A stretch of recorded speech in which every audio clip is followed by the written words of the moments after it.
I thought you were wet.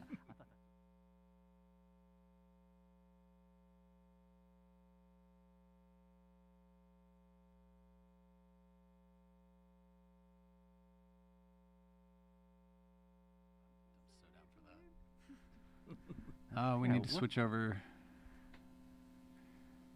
Yeah, we started it messed up. I need to switch that over so we can see the chat. All right, this is what it's like not to be in control. It kills me. But technically we're rolling, so. Okay. You guys talk amongst yourselves. Let's do it. All right, well, okay, talk amongst ourselves here. Okay, then. So, what are we going to say? Oh, yeah, how come there's no Weird Al Yankovic, tribute band or cover band? Because that would be a tribute cover band to every band in America. Yeah, but that would be awesome, though, right? That's basically a cover band. A tribute band of a tribute band of Weird Al is basically just a cover band. Yeah, but you're being a tribute band of the Weird Al band, who's like actually he's the cover band. It's a cover of a cover of a cover. Right. A tribute of a cover. Yes, something like that. Yes. My head hurts now. Mine too. This sounds like sounds like an SAT question. We're live, aren't we? Yeah. Oh, well, technically. All right, technically. Technically. All right. Hey all, it's Paul from Drums and Rums where the backbeats meets the spirits. Episode number 33. For those of you watching live on the stream or later on YouTube, you may recognize our location for this podcast. We're back in person, live at Live Music Community Studios. We have a little bit of everything for you in this show. Just a wee bit. Let me first introduce. He's been drumming at, let me get that right. Hold on, let me back up. Yeah, what's the, look I don't know, at the I'm answers. just trying to see what's going look at your on, own paper. All right, let's try this again. Let me first introduce, he has been a drummer, attending LMC for about 7 years. He is currently in 2 LMC bands, Guts, I want to know more about the name, okay, and Unemployed Youth. He plays drums for both of them, and he's been playing bass and guitar on his own as well. Gavin Diaz. Hi. Come on, round of applause at home. All right. Next guest has been playing bass since the first coming of Christ. I hope you're ready for when he returns. True story. Okay. All right. So, and is a man of many talents who plays both bass horizontally and vertically. And I'm sure amongst other things. There you go. Yeah. In the bands Killbillies and Euphoria. Our guest, and also father and son. Our first father and son on the podcast, so there's a first. Yep. There you go. Hector Diaz. Welcome, Hector. Thank you. Thanks for having us. No applause for you. No applause for me. Tough room. Easy for Gavin. Yeah. And last but not least, the hardest working guy fostering the growth of the music scene here in Palm Beach County in South Florida. Yeah. I like that. There you That's go. good stuff. Where's that guy? Well, it's amazing what kind of intro you get when you slip somebody some money. I think my head just got bigger. Owner of Live Music Community, Justin Hucker. Welcome, everyone. Yeah. See, that's how that There works. we go. All right, there we go. Okay. So, how was that build up? Should we just stop the podcast here and just end it? I think that was pretty good. We'd end on a high note. Yeah, I So, don't know, with zero people watching. We don't need right, well, viewers. It's just between us. Yeah. So say hi in the chat just to let us know you're there. All right, Yeah. never mind. All right, anyway, this is like we said, this is a podcast here. So all the visual stuff is all the gravy and all the fun things that we go visually with when you're listening to your car as well. So yeah, welcome everyone. So I know this has been we've been trying to work on scheduling this for a while. I know you're very busy. I know you're very busy. I know you're all very busy with all your different projects. Well, all the busiest here. So. Well, Gavin, as the only drummer, I had to have some credibility in this podcast. So that's you just elevated up. Without you, then I don't know about this podcast with these two guys. So Right. So yeah, no, I appreciate it. So,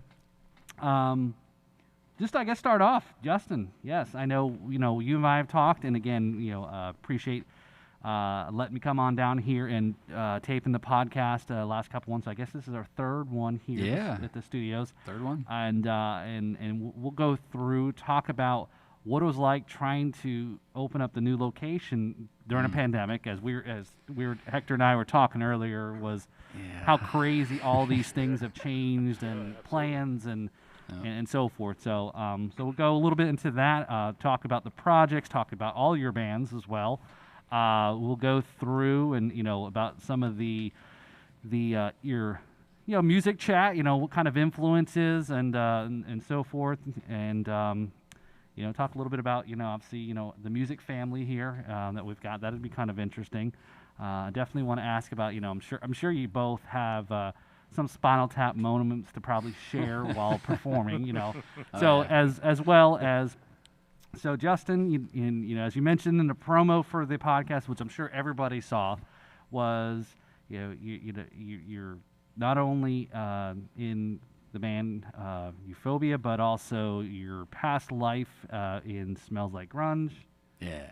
And that will be some interesting stuff, and hopefully, so also if you recall from one of the past episodes here, also Justin was you definitely were the side man to Tyler in that podcast. I think you were the comic relief, or I don't know. I think I'm funny. Okay. Maybe if we had a mirror and I was looking at myself, I'd be funny looking, but it doesn't really, it doesn't gel. Tyler was definitely the talent, though. Yeah. We'll say that. So you have this love for music, and as the owner of your music school here, and we'll go a little bit about the history of where everything up to this point with your school, but why be a teacher, and what is it like to have that patience? I guess I always loved music. I learned at a really young age, just from my grandmother, actually, how to play like a little bit of piano, and then I lost interest really quick, and then my sister gave me a guitar, and then that was it. I was just head over heels for music at that point, and I learned a whole bunch of other instruments along the way, and why I became a teacher is, I don't know, if you fail at it, and you teach it, I guess. No. It was 3 out of my 4 parents are teachers. So it was kind of natural to just, I saw how they did it, and then it kind of inspired me, I guess. Ended up teaching a few lessons here and there just to make some extra money, and then it kind of just took off, and I fell in love with it. There's nothing more fun than to share music.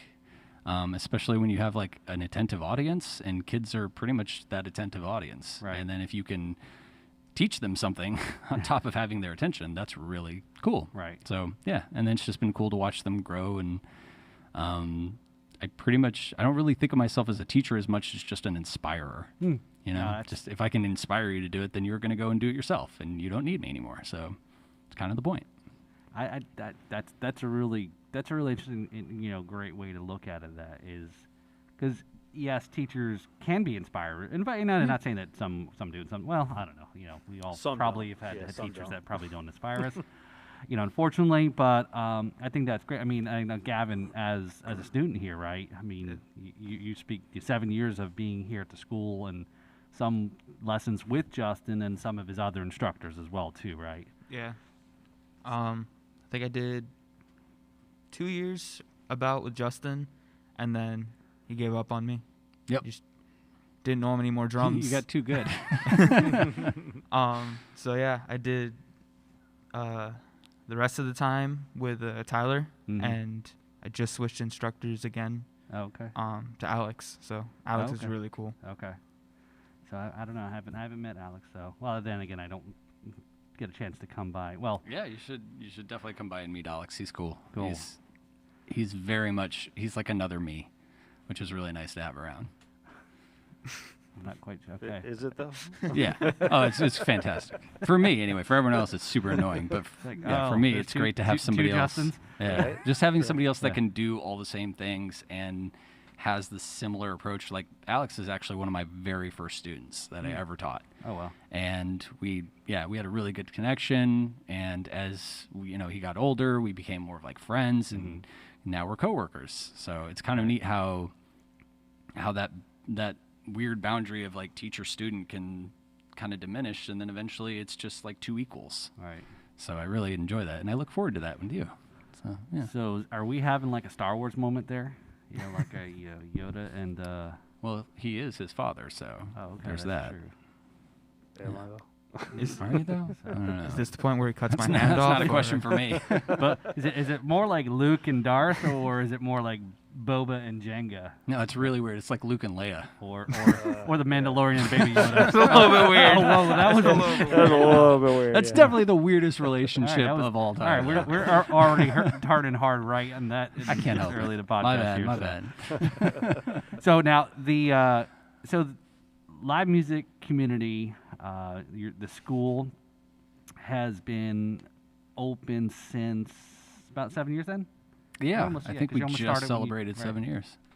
so and then you had another location up in the next town over. Yep. And for those that don't live in the area or are not aware, we'll definitely we're going to talk about how what it's like or if parents have interest or even adults too. I was also a student here. Yep. A few years ago. And some of the things that you have to offer here at this school, as well as the new school tool, which we definitely want to do. So we'll talk about here.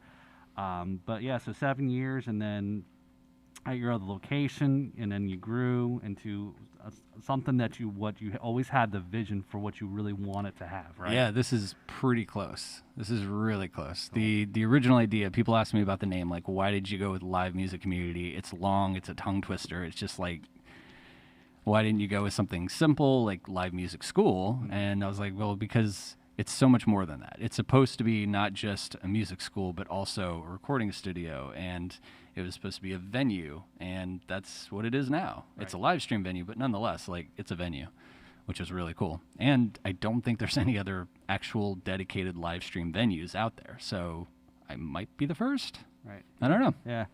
And I know, as we were talking yesterday about the interesting debate, right, over live versus live streaming. Yeah. Right? And I know we sort of like, wow, it's like almost talking about religion and politics, right? Yeah, it's that real. But I think it really stands almost on as they're two separate things. Totally. Right. I mean, I think we would yeah. all agree, and I think everybody will all agree is we all want.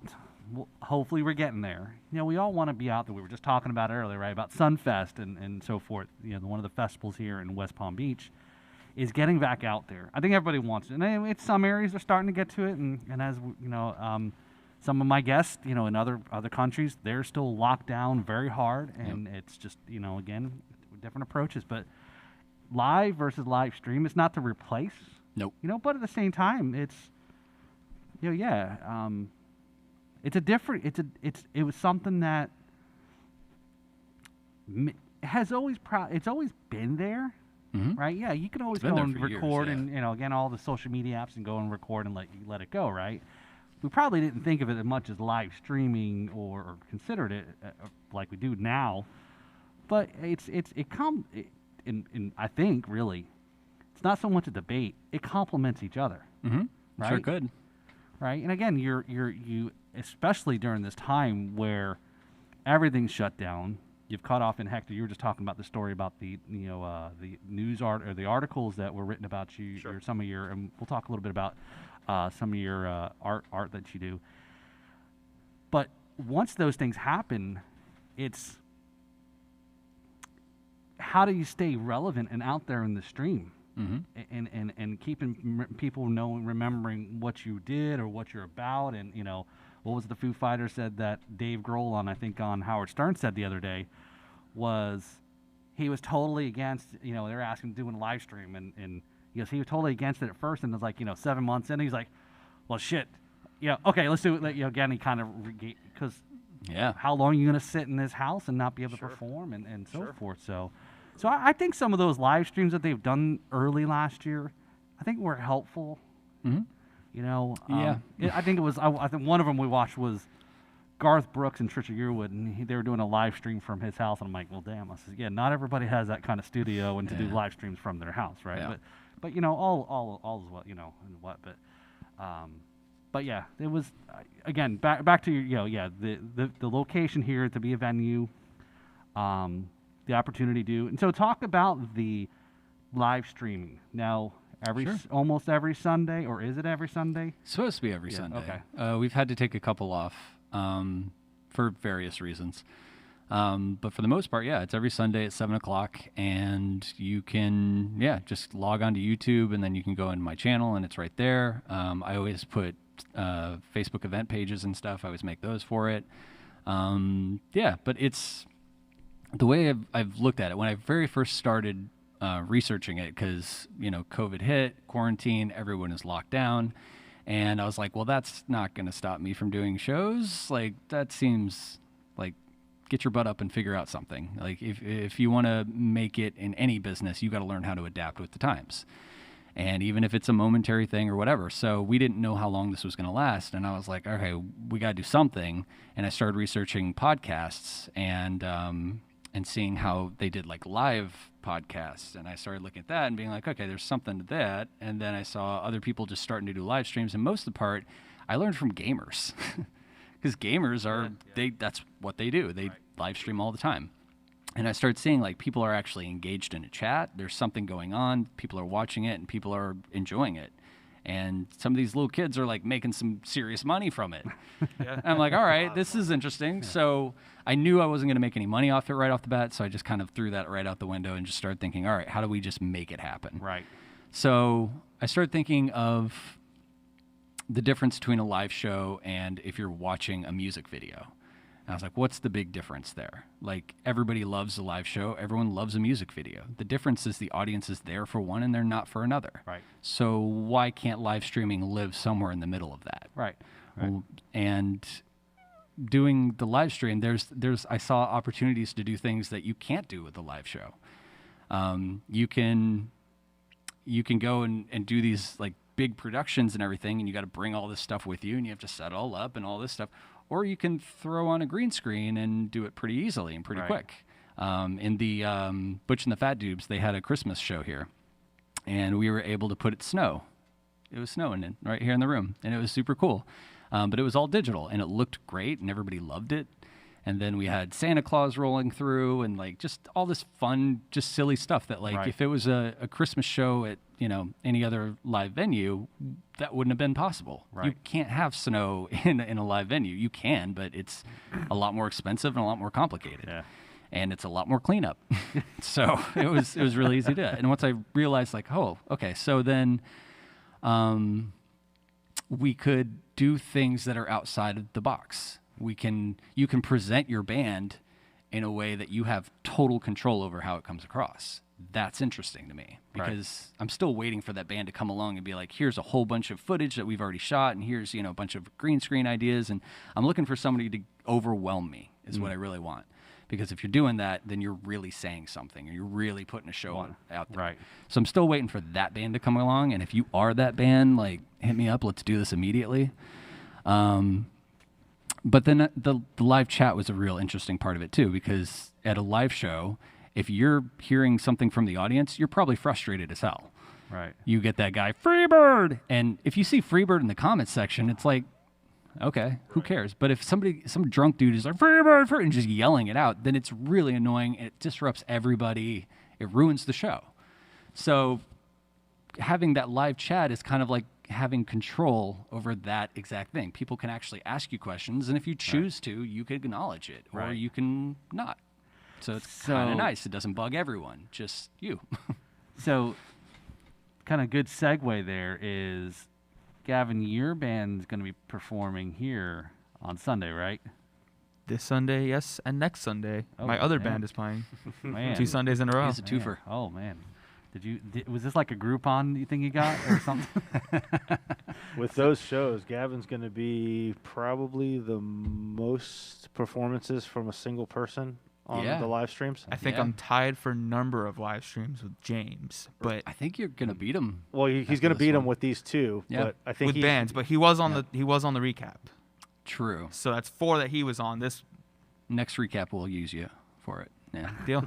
I'm gonna always keep this one in mind. But he hasn't been on the podcast yet here. He hasn't. No, he hasn't been at a that's right. live podcast film that Oh, we do have our Freebird comment, so thanks, Justin, for that. So, of course. Freebird! Yeah, Hey, that's so. the first time I've seen Freebird up in the chat, so that makes me really happy. I'm thrilled to see that. And, that's how you should also have the same, at the bar. Sorry, I'm getting outside, squirrel here. Is that, the song menu where it says, this song costs this much, this song this much. So that's it. That should be what it is. If you're going to mention that in the chat, then you got to tip the band $100. Yeah, $100 tip. Yeah. Yep. Yeah. Which actually, that's another thing a lot of people don't realize is that you can make tips like in live streams and everything, and that seems kind of like a no duh. But so many bands out there are doing all these, and then they don't put it out there, or they put it out there in a way that's hard to find and things like that. And it's like, well, if we make it easy for people, just put a link in there, and then people can go. They use PayPal, so most people have that. It's easy. So I want to come because I have a good question about that when we come back. So Hector, you've so far, well, I guess in the room here has performed here. I mean, so what is it like playing? As Justin's talking about, there's some engagement here through the chat, so people are watching, other than what's being how does that come across? Because I think some of the interviews at the end of the live streams, Kelsey asks the bands, what they think, or the chat, or are they watching the chat, or how do you not get distracted, right? There's definitely, there's definitely a difference. There's when you're playing live, like Justin's saying, people yelling and stuff. Yeah, there's that, but there's also a certain energy in the room. If you're bombing, you're bombing. But if you're killing it, there's a certain energy in the room that's just you're just feeding off of that, and it's just then they're feeding off you, and you're feeding off them. And it's just this constant back and forth. With the live stream, you get some of it. When you look at the chat comments up on the screen and stuff, you get some of it, but you definitely don't get that energy that you get from the live. Right. That being said, the other thing is, in my particular instance, I hadn't been playing stand-up that long. And so when I did the live stream here with Killbillies, a little bit nervous and stuff because I hadn't been doing the stand-up, that long. So there's a certain mental, I don't want to say mental block, but a certain kind of like expectation that because you're live streaming that everything has to be perfect. It can't be like when you're playing on the bar and if you flub a note nobody cares. Right. Obviously it's the same here in that aspect, but there's a mental thing that makes you feel like it has to be perfect because you're on TV. Studio kind of feel for and it. So for me, I wasn't whatever little bit I was gonna get from the audience feedback from watching the comments. I wasn't really getting that because I was so hyper focused on what I was doing that I wasn't reading the comments because I didn't want to detract from my playing. And so I would go back and look up at the screen between songs, and I would try to read it as much as fast as I can. But a lot of stuff had already scrolled by, so these guys were talking about, so and so and this and that, and they're making comments about things that had been said, and I missed the comments, so I couldn't really, Plus, you weren't wearing your glasses, so you couldn't see anyway. 100%. I'm blind as a bat. Blind as a bat. But yeah, I mean, there's definitely a difference, and I'm not going to say that one's better than the other. There's aspects to both. Like Justin said, there's a certain synergy between the two. Killbillies didn't come here and do the live stream show to replace any live shows we were doing. In this world of COVID right now, where a lot of places are shut down, or the places that are not shut down are doing social distance and stuff, we've been very fortunate and very blessed that we've been actually playing out quite a bit. We've been very blessed and fortunate in that aspect. So the live stream wasn't here to replace anything. It was to enhance. It was to reach people that we don't normally reach at the places we're playing at. I mean, there was people logged in from all over the United States. A lot of friends, as you know, I'm an artist, and so I travel all over I used to, but pre-COVID, I used to travel all over the United States and do all this different artwork and stuff. And so I had friends, all over the U.S., California, Seattle, et cetera, all over the U.S. that have never seen me play because we've just never. I've either been somewhere else with them and my band's not playing somewhere else, or if they're here doing art, and so they don't get a chance to come see me play. So there was a lot of people that were able to log in and watch me play, and that was awesome to be able to share that with all these people that had known for years that I'm a musician but have never actually seen me play. Right. So there was that aspect of it. It's not like you haven't. They haven't seen you play, probably, because there's been obviously people posting videos of you guys have played. Never seen us play live. Yeah. Playing live, but I think let's just call it, for what it is, live or video quality. Mm-hmm. Yeah. Right. Somebody's cell phone video doesn't do you justice. Right. No, absolutely, absolutely. And actually, and to that point, when you're live streaming here, the audio quality is so good, in fact, that we were able to take the tracks. Justin was able to share the individual, because when he does it, the audience is hearing the conglomerate of everything together. All the audio together. When Justin does the live streams here for the bands, he has the opportunity to offer them, here's the audio tracks as the whole song as one dump, basically just one track, or he can give them the individual. I did say that. Or the individual tracks, studio tracks, basically the individual instrument tracks and stuff. And so, the quality of it is so good that we were actually able to take that, mix and master that, like give it somebody to professionally mix and master for us, and then we've actually just sent out all the artwork and everything and the audio files, and I think probably maybe tail end of next week or the week after, beginning of the week after, we're going to be getting back CDs, and we're actually going to put out a live CD, live album of that live stream, which is awesome. I'm looking forward to that. Which is awesome. That's pretty cool. So we'll be the first ones to do it. Yeah, it's exciting. I'll be the second. It's true. Yeah, we're gonna do Guts. So we're gonna record it. Yeah, Sunday. Yep. So come back around. Said forget. I'm not getting old, and I do remember now where I was at. But yeah, now that's interesting, Hector, because I think one other note is that live aspect is ever thought about, like what the NBA has done in some of the sporting events, how they've kind to build. And again, I don't know how much you watch, and I know you laugh, and I don't know if it's more of a nervous laugh because it's like, oh, it's fake crowd noise. That's hilarious. But so the laugh track on Scooby-Doo. Yeah, I can just see like watching Seinfeld and pushing the laugh track. There was actually I'd have to send you the news story that they cover like on 60 Minutes or whatever it was, but how the NBA had really put a lot of effort into very programming the sounds and the different teams, because they all played in Orlando last year, right? So you had different mascots, sounds and so forth. But anyway, regardless of the fact, if that was something that, you have a little bit of that crowd. But then again, if it's specifically, this is this and it's not that, I get it. Well, it's not, it's a weird one, because on one side, like you would have that little roar of the crowd and everything, and that probably would trick your brain for a split second that like, hey, we're doing great and everybody loves us. But wait a second, like there's nobody here. Where's that, buddy? And then everybody, in there is going, hey, where's this audience that I keep hearing? And then they figure it out, and it just like, I don't know. For me, in the end, it's just like no matter what angle you look at it, always ends up with like you're trying to fake us out. And I'm like, I don't want to give anybody something that's not real. Right. So I don't know. I've had that question a couple times. But I mean, as far as applause and stuff, it's almost not needed though. And again, going back to the comments and stuff, reading the comments in between songs, and I'm sitting there, I'm watching people, just scrolling by all these different comments of people. You're like, great job, amazing song, I love that. Oh, I haven't heard that one before. All this stuff.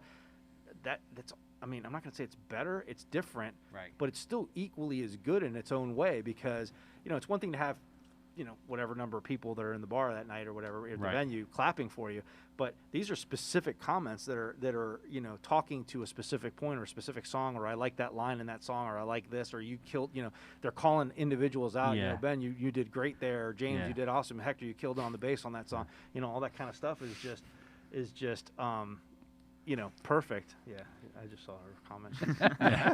We got a comment of I got a free bird for you. So she's a little late to the party, but still, it's good. It's good. It's good. 30 minutes later. So reading these individual comments and things is not, it's not the same as the crowd, right? But it does have its weight, because they're individual. Like, I mean, again, you're playing and you have a group of people clapping, and they're kind of clapping for the band. But if this thing scrolling by and somebody's calling you out specifically, like, oh man, killer bass line or whatever, like, there's a certain ego boost to that, I think that goes with the territory. It's a great point, because how often, if you're in a venue, let's say even a bar, right? Because you're a little bit more attainable to the band at a bar or a smaller venue, let's just say. most people may not want to go up and individually. You're comfortable walking up and say, "Hey, dude, that was a ripping guitar solo." You know, I mean, a lot of times some people may be kind of reserved, don't want to get involved, or the bands they don't, they're taking a break and they're trying to do their thing. But yeah, I could definitely see it provides a different aspect. You know, so Kelly, next time Hector's here and doing his live stream, make sure you give him the list, the grocery list, for to pick up.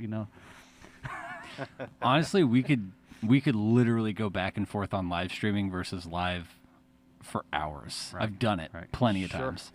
I think I could sum it up really quick. Basically, you have two different things. One of them has the perk of a live audience. That's the only perk. Right. Then you have the other thing, which is exactly the same, but no audience. However, you get studio quality sound. You get a worldwide audience. After the fact, people can watch it again. So if somebody can't make your show, no big deal. Watch it an hour or 2 or 3, 4 days, whatever. Watch it later. You get the live chat, which is great because if you've ever done a show and somebody comes up and tries to have an entire conversation with you while you're playing, very annoying.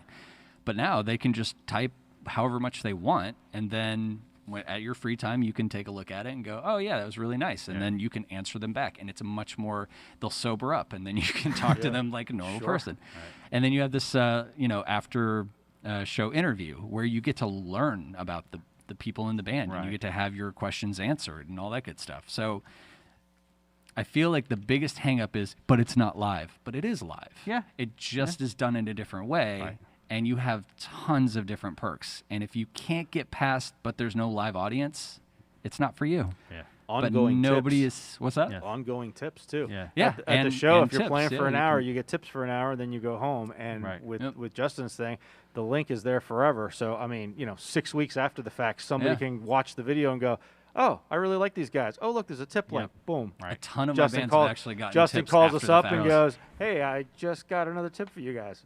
Spectacular. Put it towards the next." Right. And that's something that was what I was going to come back to was the tips is how you're right is I think there's some folks who've been performing many years, and maybe depending on how they look at it, maybe it's a technology thing versus not, is the virtual tips, right? And even could those be a financial thing too. even those that are playing it is even those that are playing live in venues still that have the performers put out their Venmo or their Cash App or their QR code or whatever it is.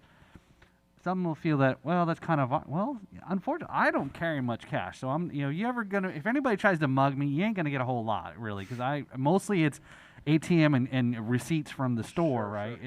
That's, like George Costanza wallet. Seinfeld I reference. get that. There I you love go. it. Thank you. Love it. It's very good.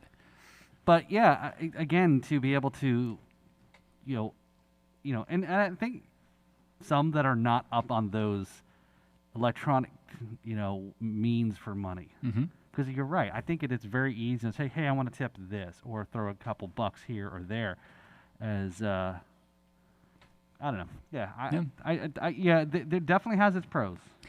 And there's another thing I had to argue about with myself, which is interesting, which is the financial part of it, because a lot of bands, when I very first approached them with the idea, were like, "So how are you going to make money on this?" And my original idea was I would charge a band $100 and then they would come in and do it and they could collect tips and all that stuff. But then I have to charge somebody to play. And that's just a big no-no, especially in music. Like, if you have to pay to play, you're playing at the wrong place. Right. So I quickly realized, that's a stupid thing. Don't do that. And I came to the realization that this isn't about money. I can't make it about money, because if I do, it's not going to work. Right. So instead, I just made it about the love of the music and trying to do the band as best justice that I could, and try to offer them something after the fact that they could then spend money on. Right. So we offered a la carte options that, Hector was talking about with the individual tracks. So you can have all the individual tracks, and then you can go and mix and master them and put out a live album. Or you can take the footage and make a promo video that you can shop around to live venues. And so no matter what, it's not going to replace it, but in fact could help find more shows. It could help grow your audience because people can see you worldwide, and you can use the footage to find better shows and shop around to festivals. So the argument of, is one better than the other, stop thinking about it that way and rather think, how can these help each other? Right, complement, right, yeah. Because really, two different things. Yeah, two different things, but they can easily coexist and be a magnificent help. I can't wait till all this COVID stuff is over to see which venues actually continue live streaming. Right. Because I feel like some of them are going to start seeing this is working, this is good, and we can do it easily at this exact same time, have a full audience, all that good stuff, and these two worlds are gonna collide, and they're gonna marry, and they're gonna put out tons of great stuff, but we have to be open to that change. Yeah. No. And again, all of 2020 made us look at things different, accelerated life for some. Grow. Children had to kind of go through things that we've never gone through as when we were kids. Some of it's very unfortunate for us even as parents to kind of grapple with that, right? But yeah, you're right. Is hey, things are never going to go back. As much as we all say that, we can't wait for things to go back to normal. Well, it's never going there. Once it happens, you're never going backwards. It's just now it's a new point, it's a new phase, and we go forward. Yep. So no, I think there was a good conversation there about that. So but back to school is all the things that you offer here, because the previous location, you grew out of your shell, right? Yeah. And as I remember, there it was just one big room. Whatever happened to the couch? Which one? There was a couple. Yeah, that's true. Most of our couches ended up, I just gave them away to other people. I tried to force them in here, but it just didn't work. Yeah, at one point when we moved everything in here, I think we had 4 couches at one point. People keep on giving me couches, just stacked too. up, and we're like, what are we going to do with all these? I don't know, just put them in the corner. That's the thing about owning a music school is a lot of people will just be like, I don't have a use for this. And then they'll give it to me, and I'll be like, I don't either. And then I give it to a kid or something, and then there you go. Yeah, it's great. Weren't we just envying about that with Justin last night? About he's got his man cave here. Yeah. When he gets in trouble, he's got a place to. Yeah. We said. I mean, Justin giving stuff away. I've gotten an entire cymbal pack from him because he just didn't want it. Right. Nice. I used that cymbal pack for like 5 years because he just didn't want it. That's true. I have this terrible habit, and I actually, this is great. I just screwed myself over because I lost my tambourine, and that sounds like such a stupid small deal, but here's the problem. I keep on giving away gear, and I need to start writing down who I give it to, because somewhere right here in this area here, someone said, hey, do you have a tambourine? I'm trying to learn how to play and tap my foot. Right. And they wanted a tambourine to do it with. And I was like, that's a great idea. I'm not using mine at the moment. Why don't you just take this one? You can borrow it for a little bit and then bring it back. And it was like, cool. And then we went our separate ways and everybody was happy. And then a couple days ago, someone was like, hey, they were in a recording session and they go, hey, do you have a tambourine? I'd love to put some on here. And I was like, no problem. And I started running around the school going, where's my tambourine? And then I remember I gave it away. Why did I do that? So, yeah, it's a terrible habit, but people keep giving me stuff, and I don't feel like I should be selling it, and I just I try to be equally as giving. Right. Sometimes when I probably shouldn't too. But no. But it's good. I think you're a good person, good-hearted person. So I know you're always looking out for for folks, and in that sense. So the school, you went from basically one big room. Yep, 1,000 square feet. An office, a bathroom, and that was it. Yep. Now, what do you have now? Give us a rundown. For those that didn't see the promo last night. In between, so we had, when I first moved into my first place, it was 1,000 square feet, one big empty room, like Paul was saying. And then we tried to build some walls in there, and it didn't really work out too great. So we learned a lot about what not to do from that place. So when I moved into this one, I knew exactly what I wanted. I knew the layout that I wanted, how many rooms, all that stuff. And the funny thing is, you don't really need a lot of room for lessons. You need a 9-foot room or something like that, square, whatever. Then COVID hit, and it's like everybody has to be 6 feet apart. In a 9-foot room, it's a little difficult. And it's stuffy, it gets, So it was kind of like one of those things where it's like, well, now I have it and I can't even use it. So super frustrating. But on the plus side, now we have this much bigger, much more beautiful studio. I was able to take my time with it and make sure that it looked exactly how I wanted. And now we have, we can do recording, we can do live streams, we can do, lessons, bands, we can do rehearsals in here while 3 lessons are going on at once. Like, there's nothing we can't do. We soundproof the hell of it. It sounds great in here. Right.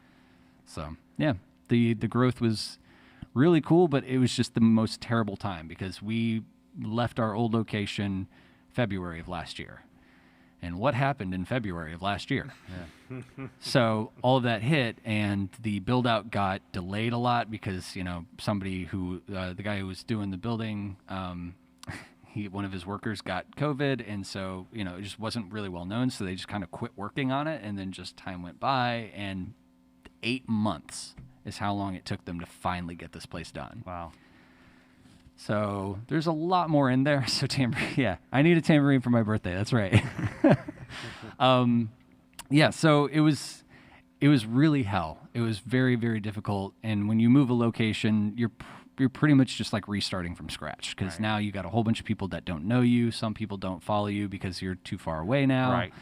So it was hell. But on the other side of it, like we're getting back, we're getting normal, and it's awesome. It's everything that I finally wanted it to be. It just took way too long to do it, but I survived COVID. As far as this place is still here. Right. There's a lot of places, venues that aren't around anymore, and it's terrible. And I'm really fortunate that didn't happen to me. Well, on the plus, I'm in debt forever, but other than that, on the plus side though, he's talking about the lesson rooms and stuff, and them not being big enough per se, or making it a little more difficult for the social distancing.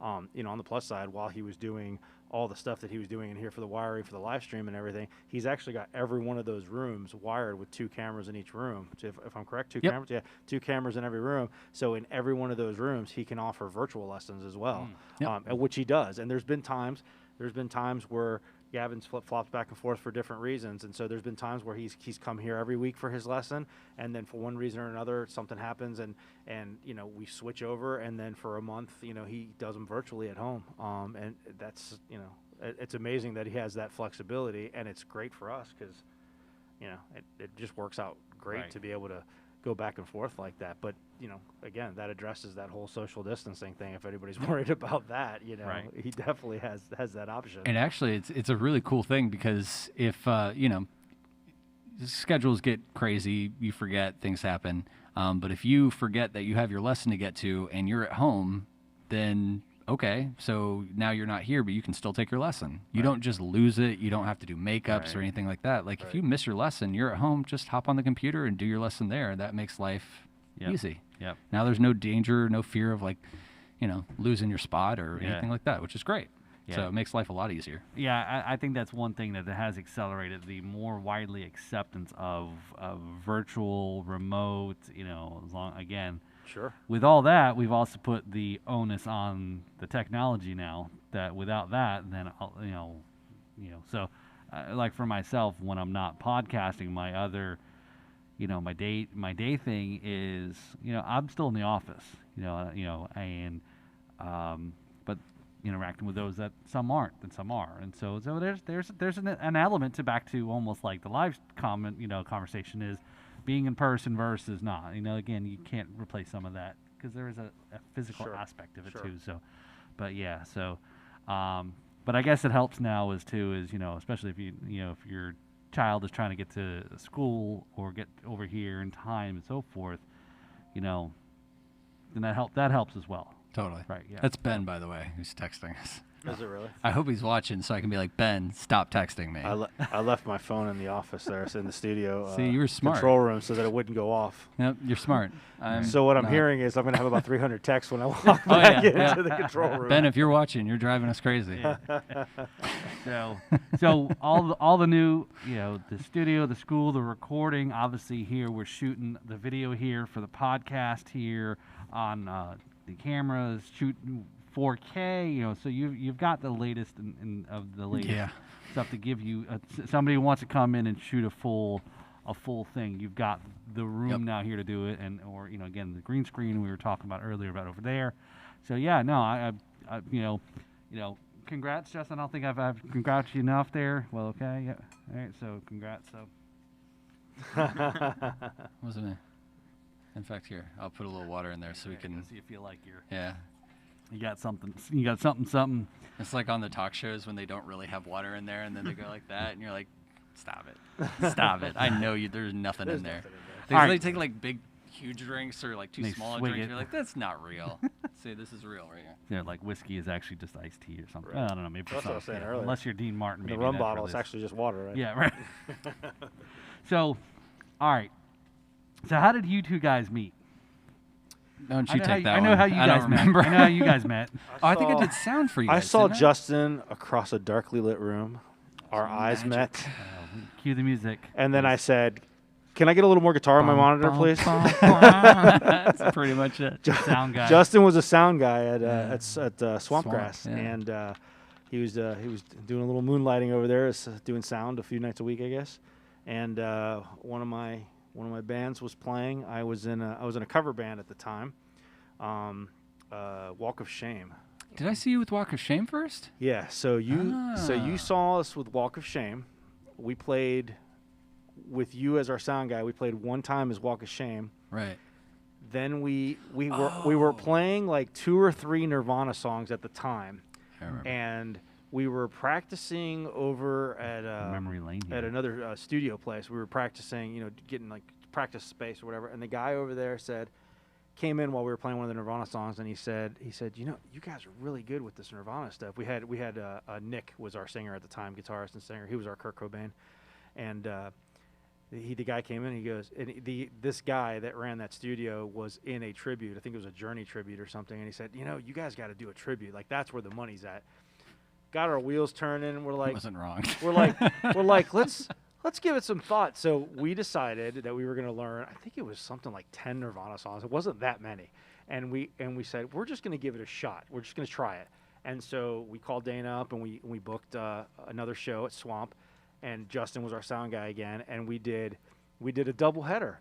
We had Walk of Shame open up for your own opening band. Smells Like Grunge. So we were we were actually wearing at the time. Swampgrass is now all revamped, but at the time they had that kind of room back there where they kept instruments and things and whatever, more sound gear and stuff. And so we kept a bunch of stuff back there. We came out as Walk of Shame. We played the set. We went back in there. We changed, and then Nick put on a wig, and we came back out and introduced ourselves as Smells Like Grunge. With Walk of Shame, people were just kind of like crickets, and it was just watching us and no big deal or whatever. I mean, we were just like every other cover band out there. Right. We did that Nirvana thing, and whatever people were there, it was a handful of people. Whatever people were there went nuts over it, and we were like, oh, man, this guy's right. This tribute thing. There's something to this. Wigs, man, it's where it's so somewhere along the way, we played a few more venues, we played a few more shows.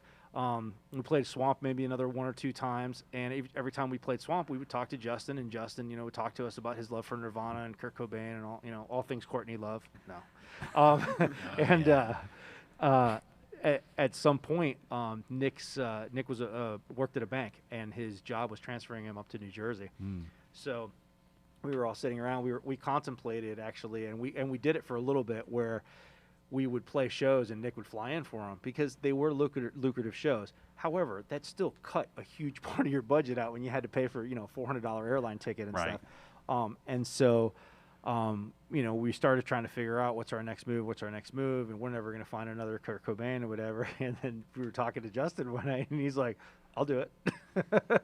And I don't know that it was that short of a conversation, but that's essentially the way it went. It was pretty short. And it was pretty short. Well, it was just like, all right, you try. He's like, yeah, I'll give it a You guys try. are desperate. So I think, and correct me if I'm wrong, but I think that we did, like maybe a week or 2 later, we did a practice with Justin.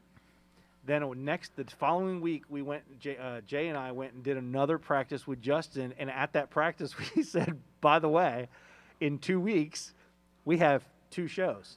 40 songs. 40. We need 40 songs. 40 songs. We have to in fill less than a month. And so he had, I think, 3 weeks. I remember this. Yeah. And here's the crazy thing: the first show was downtown at the Gardens, so it was like we were playing on the stage, and it was the field, and it was all these people there, or whatever.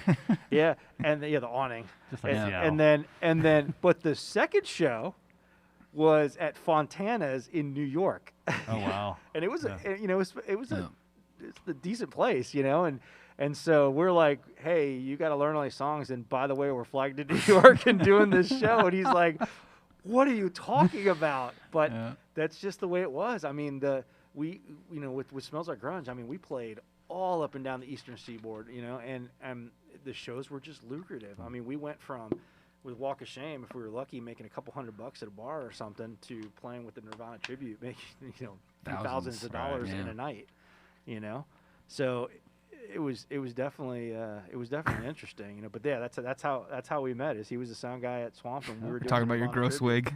Yeah, my wig was pretty gross. It had to be. It was Kurt's. Like Kurt's hair was disgusting. It was a nasty wig. It was his actual hair. It was his actual hair. Wow. Yeah. Wow. I don't think. Have you ever washed that? You've never washed it, have you? I think I tried once and I gave up because I was like, it's weird. Like, there's some special way that you have to clean wigs that you can't like just shampoo it like it's normal hair. Well, at one point he had put like product in it, and like it literally like stood up on its own. It was ridiculous. Yeah, that's right. It was like a helmet. It was like a helmet, really. Like you just, Yeah, we went through a couple different ones too. Yeah. I don't think we ever like found the one that I would be like super happy with. There was one that was it was like straight enough, but it like curled out at the ends, and then there's another one that was just too bushy. We have 3 wigs. Yeah, well, and James from Killbillies, he's a hairstylist. I mean, it's I don't know, lack of a better word, I guess. I don't know, the hairstylist. Yeah. And so, Justin would buy these wigs and bring them to James and be like, "You got to make it look like Kurt." And James would sit there and he'd put it on Justin and cut it while it was on him. It was hilarious. Yeah. That was weird. Good times. Faux haircut. So yeah, now I think we had found just the school at the original location, and I remember because you had the school up and running at that time. Yeah. Before you joined, made it even more difficult. All right. Yeah. Because it was I was having like 3 full-time jobs at the time. It was really tough. And I'm back to that right now. What was the reason for kind of, I guess, is it quits or lots of bad blood between me and Hector. Is that why you guys never? This is why we're sitting so far apart. Yeah. No, we slowed down considerably, and it was the bigger issue was a lot of us just got involved with life and businesses and things like that, and so we didn't have the luxury of traveling far away for shows anymore. And so before we could do, a show every month if we wanted to, because we can go to Orlando or we can go to Georgia or we can go here or there. Right. It got to a point where really we could just only play like our local vicinity, Palm Beach County. And when you're charging $20, $25 for a ticket to come see us, you can't have a show every other weekend, or you can't have a show every month even. So we got to the point where we were doing 2, maybe 3 shows in a year tops. Right. Yeah, and the shows themselves were lucrative, but there were a lot of it. So what would happen is, 3, 4, 5, 6 months would go by without a show. It would take a lot for us to get ourselves back into shape to play those shows again. Because a lot of times we didn't just go out and just play a show. We would actually recreate a specific show, Paramount, Live and Loud, stuff like that. And so it would take a lot for us to build back into. We prided ourselves in being as close to Nirvana as possible. Mannerisms, the music, the sound, everything, the look.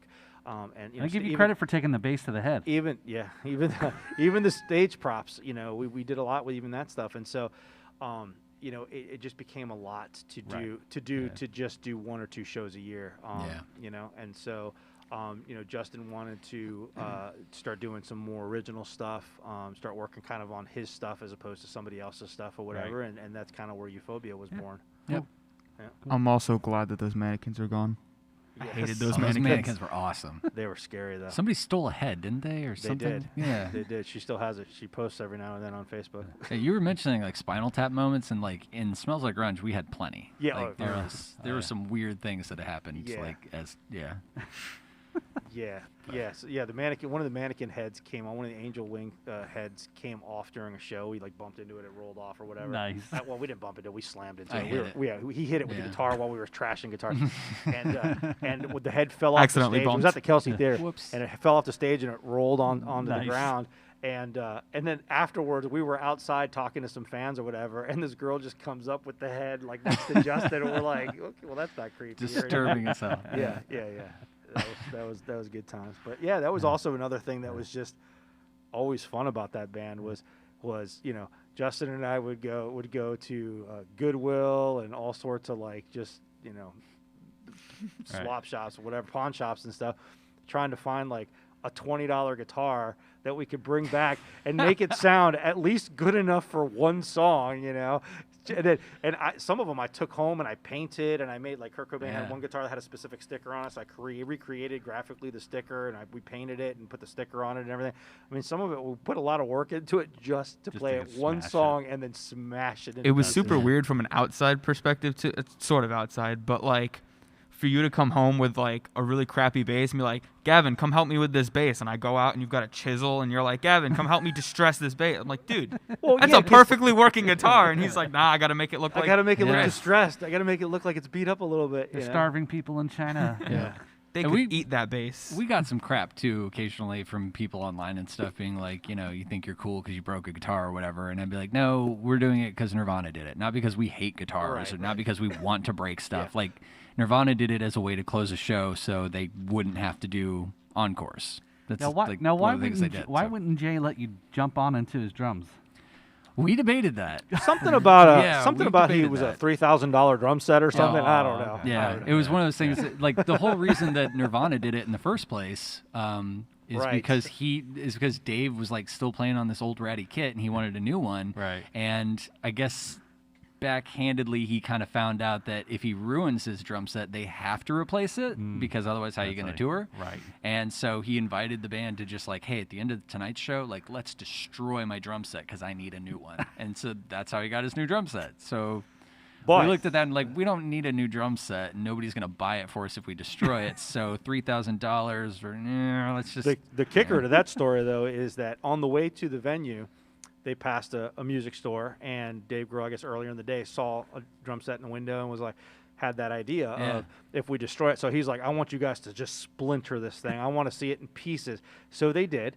And the next morning they got up and they went to that music store, and it was Sunday. They were closed. So the next show he had to borrow a set from whoever was touring with Dinosaur Jr. Dinosaur Jr. or somebody. Yeah, he had to borrow their set. So yeah, he eventually got his set, but yeah, it was a little bit of a want moment the next morning when he was like, oh, come on. This is a great idea. Oh, shit. Exactly. How to think this through. And the guitars were kind of annoying because I always hated seeing like a band that has a guitar off to the side that you just know, like, okay, that's the one for smashing. Right, I didn't want that. So every guitar that we got, we'd find, like you said, $15, $20 guitars or whatever.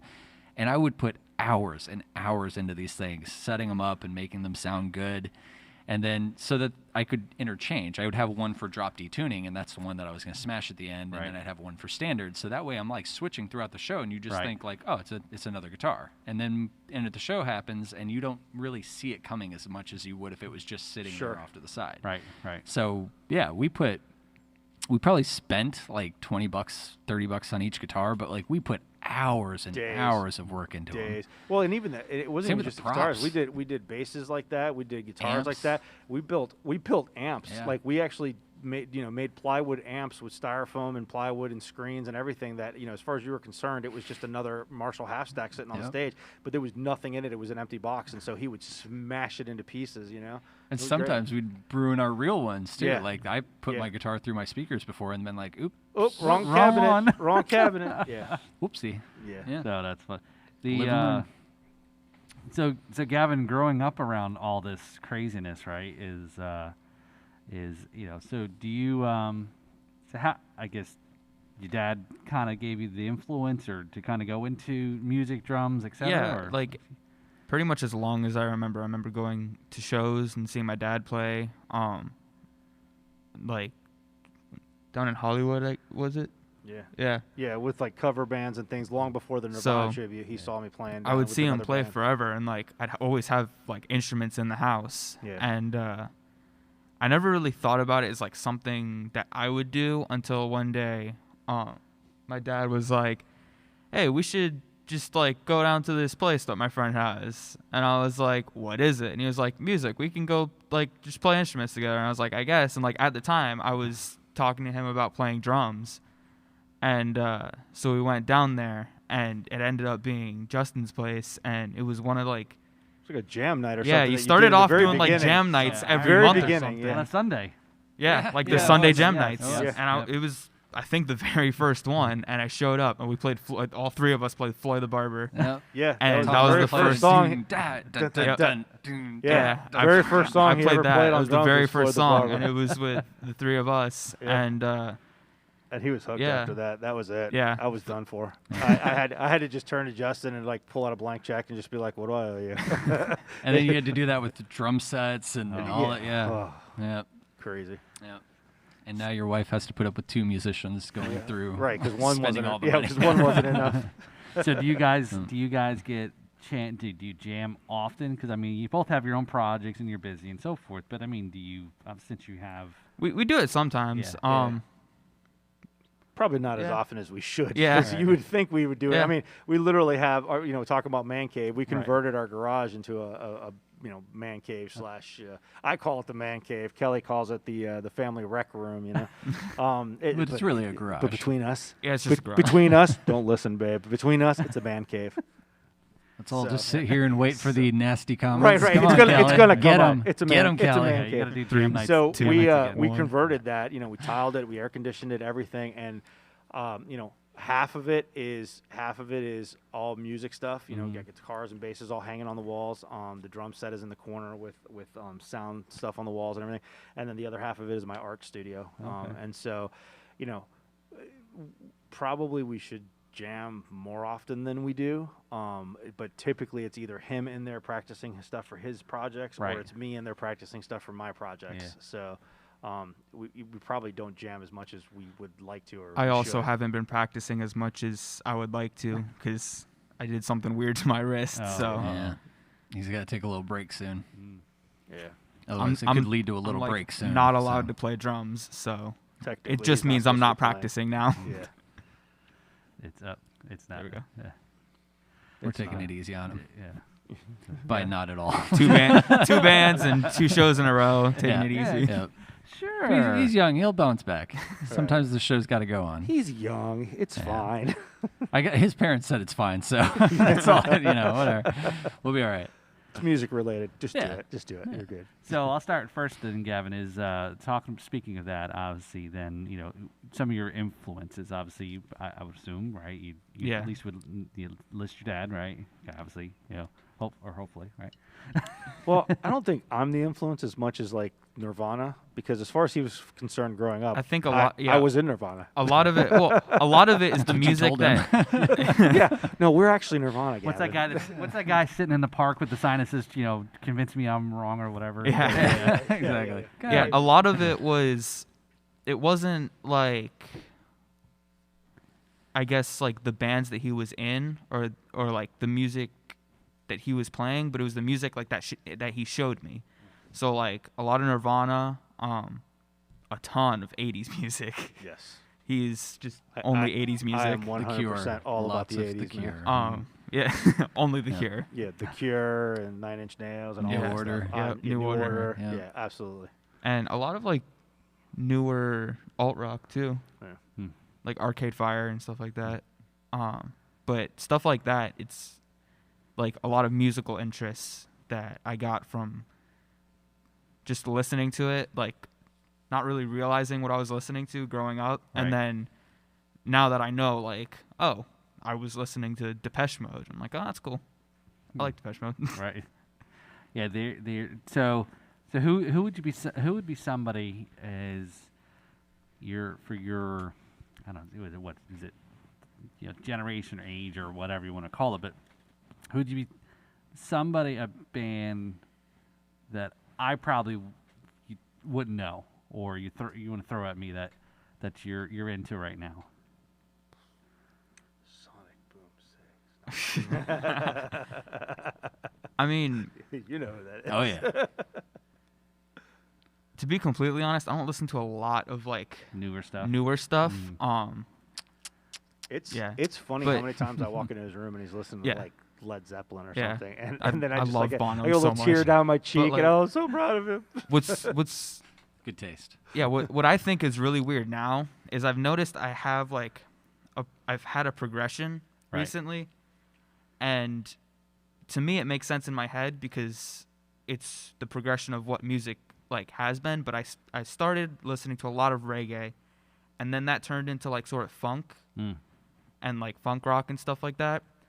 And now I'm listening to a lot of like R&B and hip hop, but like the drumming and all of those are so similar, and it's super cool. Like, especially with like the hip hop, how it seems like same thing with funk. Like it seems so basic, but when you sit down and actually start playing it, it's so much like reliant on dynamic and how you play and what you play, and I think that's like super cool. Like it's what you don't play and not what you do play that makes the song like sound what it does.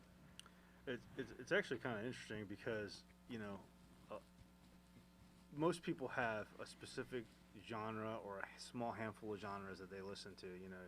If you listen to country, you're probably mostly listen to country. If you listen to rap or hip hop, you mostly listen to that with a little bit of other stuff or whatever.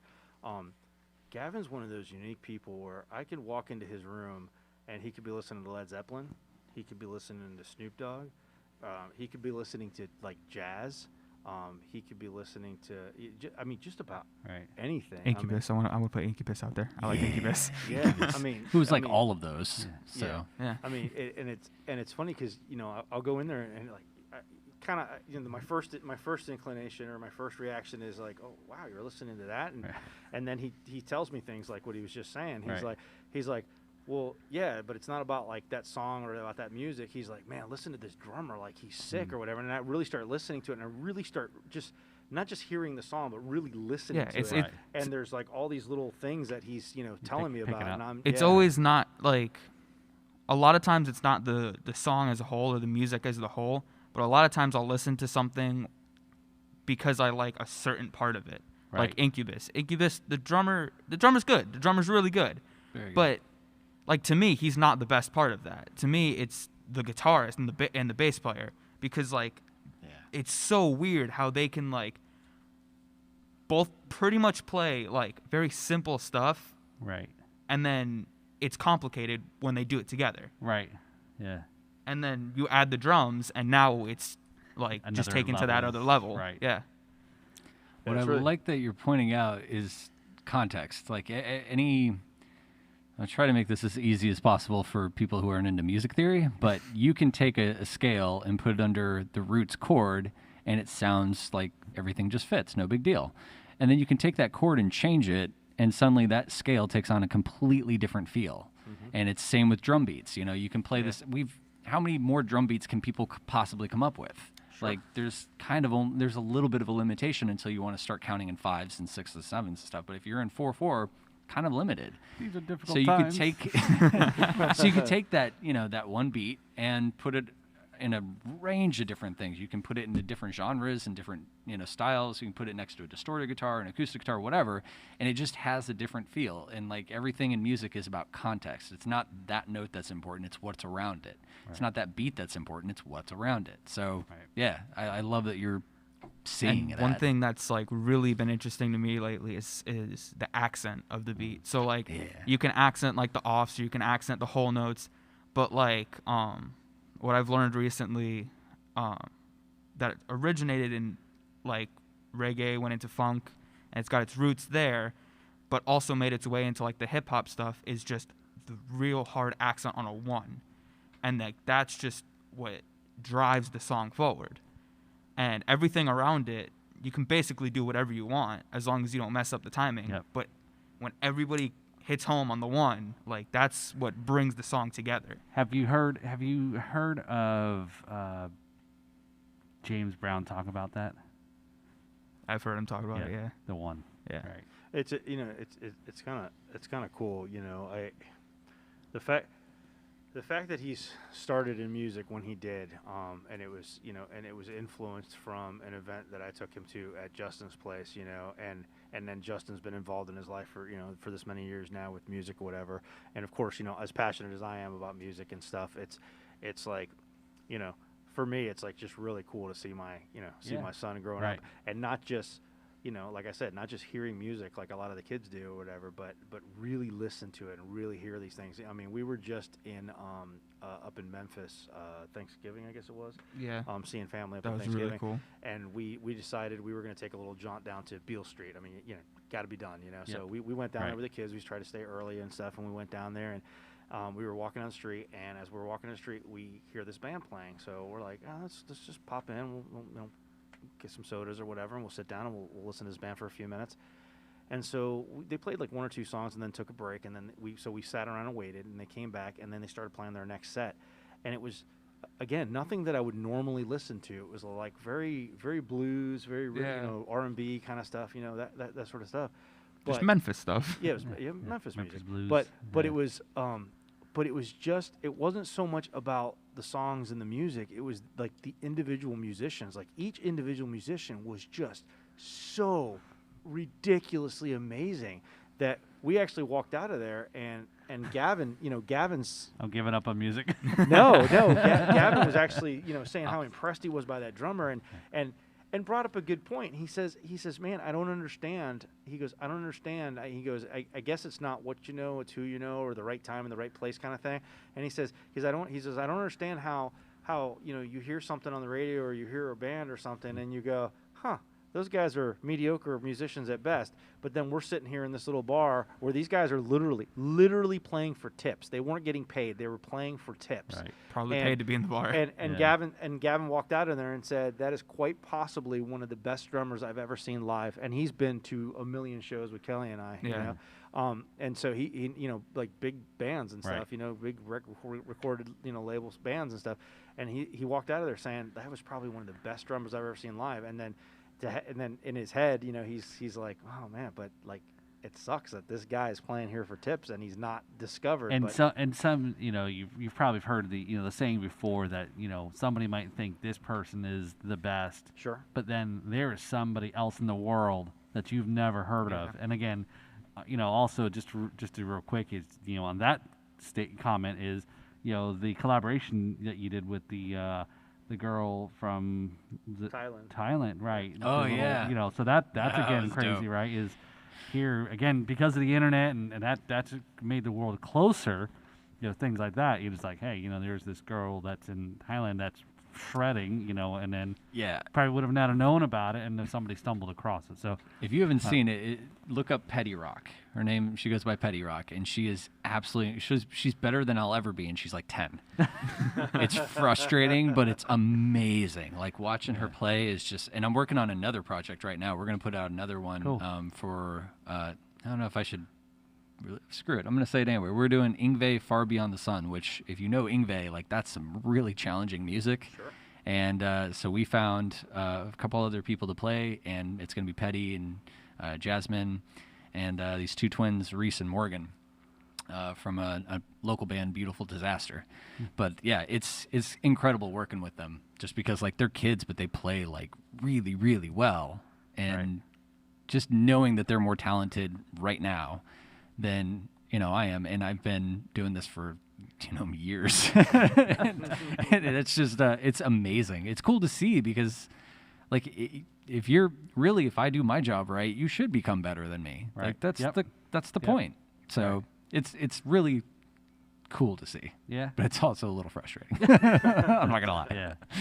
But yeah, I went to Nashville and I've taught again, people that listen to the podcast know I talk about this a lot. But in 2019, again, it was also the catalyst to finally take this idea to do this podcast too, and going to Nashville and seeing it's like the Hollywood or New York for actors, right? Sure. Everyone is trying to break into it, and then they're busting their butts and they're hustling and they're playing this set and so forth, and it's just like, man, just the music nerve, orgasm of the different. And again, it's not all just country either, right? Yeah, no. It's some awesome stuff. And then there was another story to share is we stumbled across one of the guys I went to the Jim Riley's drum dojo with, and we strolled on past BB King's, and this band that was in there, it was like holy shit, this is just awesome, right? It's just, okay, more of a rock guy, but this is so soulful. These guys can play.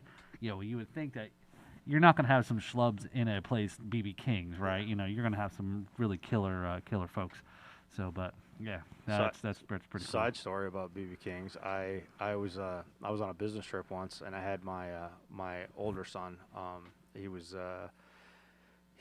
probably, man, I want to say he was like 10 or 11 years old at the time, and I took him on this business trip with me just to get out and do something.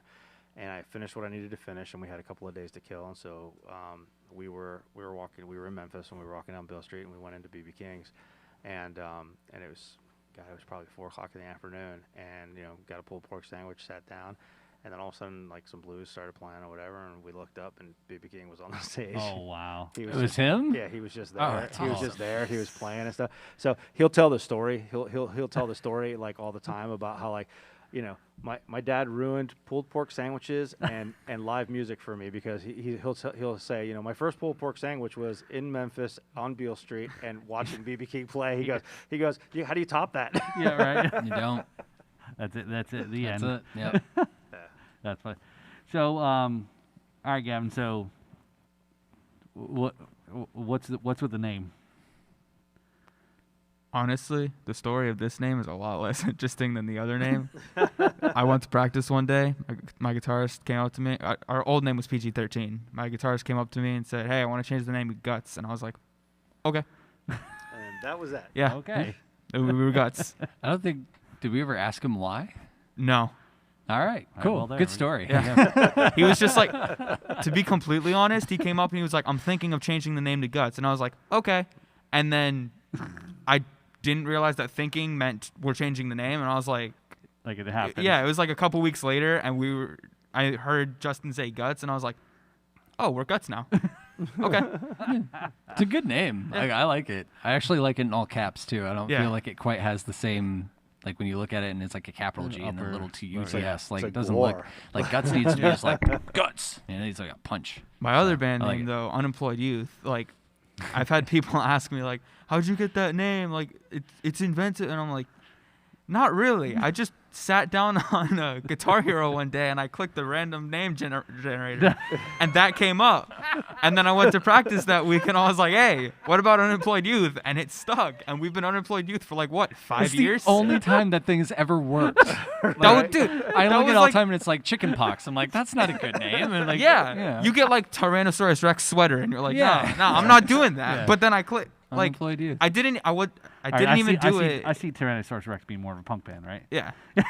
But, like, I didn't even do it to find a band name. I was just actually playing the game. Like, I just wanted to play the game that day, and I made a random band name, and that came up. Yep. That is And great. to be honest, that's my favorite band name that's ever come through here. Like, we've had some good ones, but Unemployed Youth is just by far. Their logo is hilarious. It's like Yeah. it's the 2 hands with the cardboard sign that says Unemployed Youth. For a while, I don't know why we stopped doing it, but for a while, we would play shows, and I would duct tape a piece of cardboard to the front of my bass drum that said Unemployed Youth.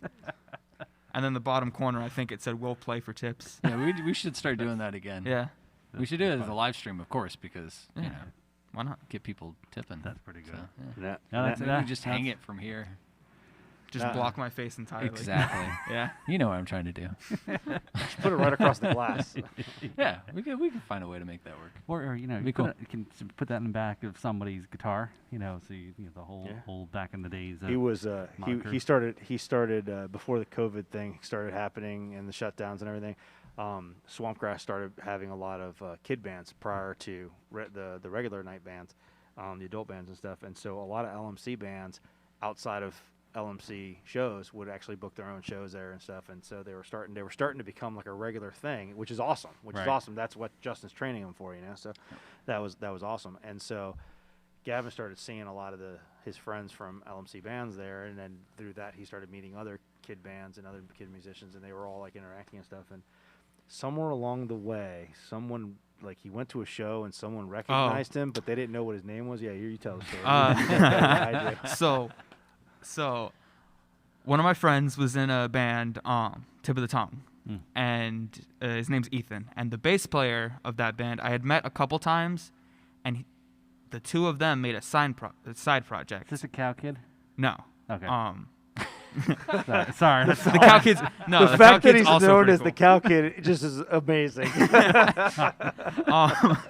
But they made a side project, and like I wasn't doing anything. My friends weren't doing anything. We just started why not? It was the first time that I had gone to one of like the shows at Swamp before, like the adult bands. So it was just like a fun thing, and I've been to shows before, like at like Swamp when I play there. Right. But I'd never been like with my friends to see another band. So I show up, and the bass player, Dylan Cabot, he recognizes me because we had played shows together before, but he just forgot my name that day or something. And they did just one joke because the guitarist, his mom walked in or something. So during the show, they were playing like this interlude part, and they extended it. So he looked at his mom and he was like, "Hi, Mom." And for some reason, they just went back and forth and just started giving shout-outs to everybody in the crowd. And they got to me, and Dylan goes, "Shout out to the drummer from Unemployed Youth," because he just forgot my name that day. And then after the show, he started trying to guess my name. But in order to get my attention, because he wasn't getting it right, he would say unemployed before the name. Right. So it was like unemployed Jeremy, unemployed Chad, unemployed Bob. And somehow unemployed John like stuck. So they started calling me unemployed John for like that night. And then his older brother Lucas, he heard about it, and I go to a Posers show, and Lucas gets off stage and goes, "Hey, it's Unemployed John." I was like, "Oh, I'm going by that now. Okay." And then at some point, I guess I just like embraced it, and my Instagram username is Unemployed John, and I've got little like "Hello, my name is" stickers that I write Unemployed John on, and I just stick them places. And yeah, that's just how I am now. I'm Unemployed John. And it's funny because I just asked him the other day, without even thinking about the fact that he has Unemployed John, it's kind of a nickname. I just asked him the other day, like, you have bands like U2, for example, that have The Edge, and they have Bono, and I always think to myself, like, were they The Edge and Bono when they were playing to like their three friends at some local bar in Dublin or something? Like you must refer to me as The Edge. Like right, and so I think like at what point do you stop being, Steve, and you become this, this nickname or whatever? Right. Like when does that transition happen? Like how big do you have to be? And I was having that conversation with Gavin, forgetting that he has this nickname, and he goes, "You don't have to be big at all, Dad." He goes, "I'm Unemployed John." What is Party Foul? What is Bono's real name? Bono. John Bono? John Bono. Bono. Unemployed Bono. Unemployed Bono. That's a weird one. I've never had that thought before. Well, what is his real name? Does anybody actually know? There you go. Don't Google it. I have to now. All right, so We're can gonna we need give an something answer. away in the chat? Something? Yeah, there we go. For whoever comes up with the best. Let's see if he can beat you to it. Paul David Hewson. Oh. That's not even close. Paul David Hewson. No, Bono's better. Yeah. Bono is better. All right, he wins. And how'd the Edge get his nickname? Because he gave it to himself. That's not cool. Because he was in barber That's not school, cool. maybe, They're like, the Edge. He's like, I am the Edge. Yeah. Oh, that's pretty funny though. So Gavin, when you guys gonna get the Partridge Family bus and go on tour? Well, When my mom learns how to play an instrument. All right, there you go. right? Maybe she has my tambourine. She says she's the Probably. world's best bass player, though. I mean, she's definitely better than me, so that's not hard. funny. It's debatable. So what was those Spinal Tap moments you were talking about, Justin? I've personally had some good ones. I think my first one was somebody tried to take me out in the middle of a show when I was like 15, and I'm playing the show, and I don't even see this happen. This all gets told to me after the show. So somebody came up behind me with a bottle and tried to smack me over the head with it. Oh, wow. Which is crazy that someone would do that to a 15-year-old kid. So, and I don't even know who did it, but all we know for sure is that we had the security guard, thank God, and he was this giant Scottish dude named Mac. And so apparently he grabs this guy and, throws him out the door, literally just picks him up like he's nothing and throws him out the door. And then he comes to me after the show and he tells me about it. And I'm like, that's crazy. Who would want to do that and why, all that stuff. I guess this is going to be more of a list of injuries than it is Spinal Tap moments. So my next one that was really good was I had my shoulder dislocate in the middle of a show. I've actually had it twice, but the first one was probably by far the worst. I'm up there with a band called Local Contraband, and we're playing a show, and we're playing a song where I decided to start hitting the bass drum. And so it's like, and it looks cool, and everybody's loving it and everything. And then all of a sudden, my arm just goes and pops out. And I'm like, oh, no.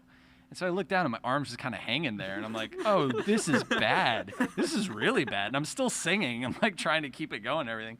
And so, like, I pull my arm down and pop it back into place. And it's just the nastiest thing. And I'm like, and you can actually hear the next note that I hit. Ah! And then I'll like, keep on going. It was just so uncomfortable. I don't know. What are some good ones we had in Smells Like Grunge? I know we had plenty of them as far as like while we were on tour and Jay finding the dog. Oh, God, that was a good one. That was pretty hilarious. We had finished the show and we tried to keep things like on the cheapest budget possible, and so we would stay at these nasty motels. Like we're talking like $21 for the night. And the three of us are crashing like one room, and we pull into this one place. We back the truck in, whatever. We get everything.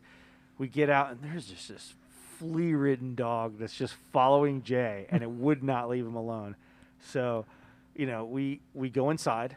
I think I showered, went to bed. You showered, went to bed, and then no, I didn't fall asleep though. And then that's why I saw things. And then I hear the story the next day about you walking into the bathroom. No. Oh, I no, was you were laying awake. down in That's bed right, and you just were trying awake. to fall asleep. Yeah. And so Jay's giving this dog a shower. He brings the dog into the room and and gives it a shower so he can get the fleas off. Yeah, which was really nice. Like, I can't fault the guy for that. Right, that was super generous of him to do that for this poor dog. And so he's in there, he's washing this dog, and I'm trying to sleep, and I open up my eyes, and the door opens, and this little dog comes running out, and then a naked Jay just following him going, oh! And then he picks up the dog and brings it back in there. And it was just one of those things where I was like, well, I guess I'm in the band for sure now. It's like, once you've seen your drummer naked, it's kind of that. You can't unsee things. I had kind of a weird, similar Spinal Tap moment, I guess, but it was prior to you, is when Nick was in the band, and we were playing. I think it was in Georgia or something, and we were playing somewhere, and we just we were having a good time. Whatever, we played the show. We were exhausted, and we went back to the hotel. And I was usually the first one to just shower and jump in bed. The truth is, there'd be three of us in a room and two beds, so it was always like if I jumped into the bed first, I knew I had like choice of the beds or whatever. So I would shower first, jump into bed. So I showered, jumped into bed, and then fell asleep. Right. Well, I wake up the next morning, and I'm like shivering. It's ice cold in the room, whatever. I'm shivering, and I'm like, and I look over, and I've got this arm draped on me, and I'm like, what is going on? And I look over. Nick apparently took a shower after me, and then fell asleep in the bed naked and was spooning me. And I was like, this is taking a weird turn. Right. Well, I mean, he was on top of the covers, and I was under fault. the cover, so it's fine. Yeah. But yeah, it was definitely one of those like, oh well, that was awkward. So I'm not quite sure. This is injuries in naked people. I Less know. than Spinal Tap Is that Spinal stuff. Tap? Yeah. I'm okay, I got one. Okay, so when I was 18 years old, this is where he got injured while being naked. This is nothing weird, but this is kind of a Spinal Tap. The guy moment. succeeded this time and hit him over the head. We're getting ready for the show, and everybody basically just leaves it on me to pack up everything. So I packed up my entire car, and I'm getting ready to go. And I get to the gig. I start unloading stuff. I'm like, where's all my cables? And so then I remember I had the box of cables, every cable that we use, and it was sitting on top of my car. Guess where it is now? I have no idea either. So it's somewhere in the middle of the road between my house and the venue. So I was like, I don't know what we're gonna do because it could be anywhere and it's probably trashed by now. So we ended up borrowing a bunch of cables, and then we went to like a Guitar Center or something, and we got a whole bunch of cables, and then we returned them afterwards. So, yeah, like Spinal Tap moments are a little vague, but that was one of them. Yeah, that's the reason. It's pretty much just me borrowing cables. That's funny. Yeah. So you talked about Smells Like Grunge, your Nirvana stuff. You talked about your bands, and then again, your current projects that you guys are working on also is Euphoria, right? So very interesting kind of. Describe it in one word. Weird. Okay. Weird. So. I don't know. I get that a lot. People, what's your band sound like? And I have no idea. I can't figure it out myself. I really don't know. James described it once as theatrical punk. I wouldn't say punk necessarily, but it is very theatrical. It is theatrical, but musically it's very theatrical. Yeah, very theatrical. I think you called it weird, dark, swingy rock, kind of. Yeah, that's perfect. Whoever wrote that, that's it. I think that sounds about right. Oh. Well, I was really on fire that day because that's better. That's a better explanation than I think I've ever said out loud. We started kind of messing around with originals when we were still doing Smells Like Grunge, and we just called it Not Smells Like Grunge. So whenever we were working on something original, it was in SLG. And we couldn't really come to a conclusion of like what we should sound like. Right. And so it didn't really end up working out with the three of us. So I was like, well, screw it. I'm just going to go off and just do what I want. And so I started writing stuff that I knew like was more just in a weirder wheelhouse that you haven't really heard of. I tried to make it different. And I was really into writing concept albums, so I tried to start pushing it towards that direction.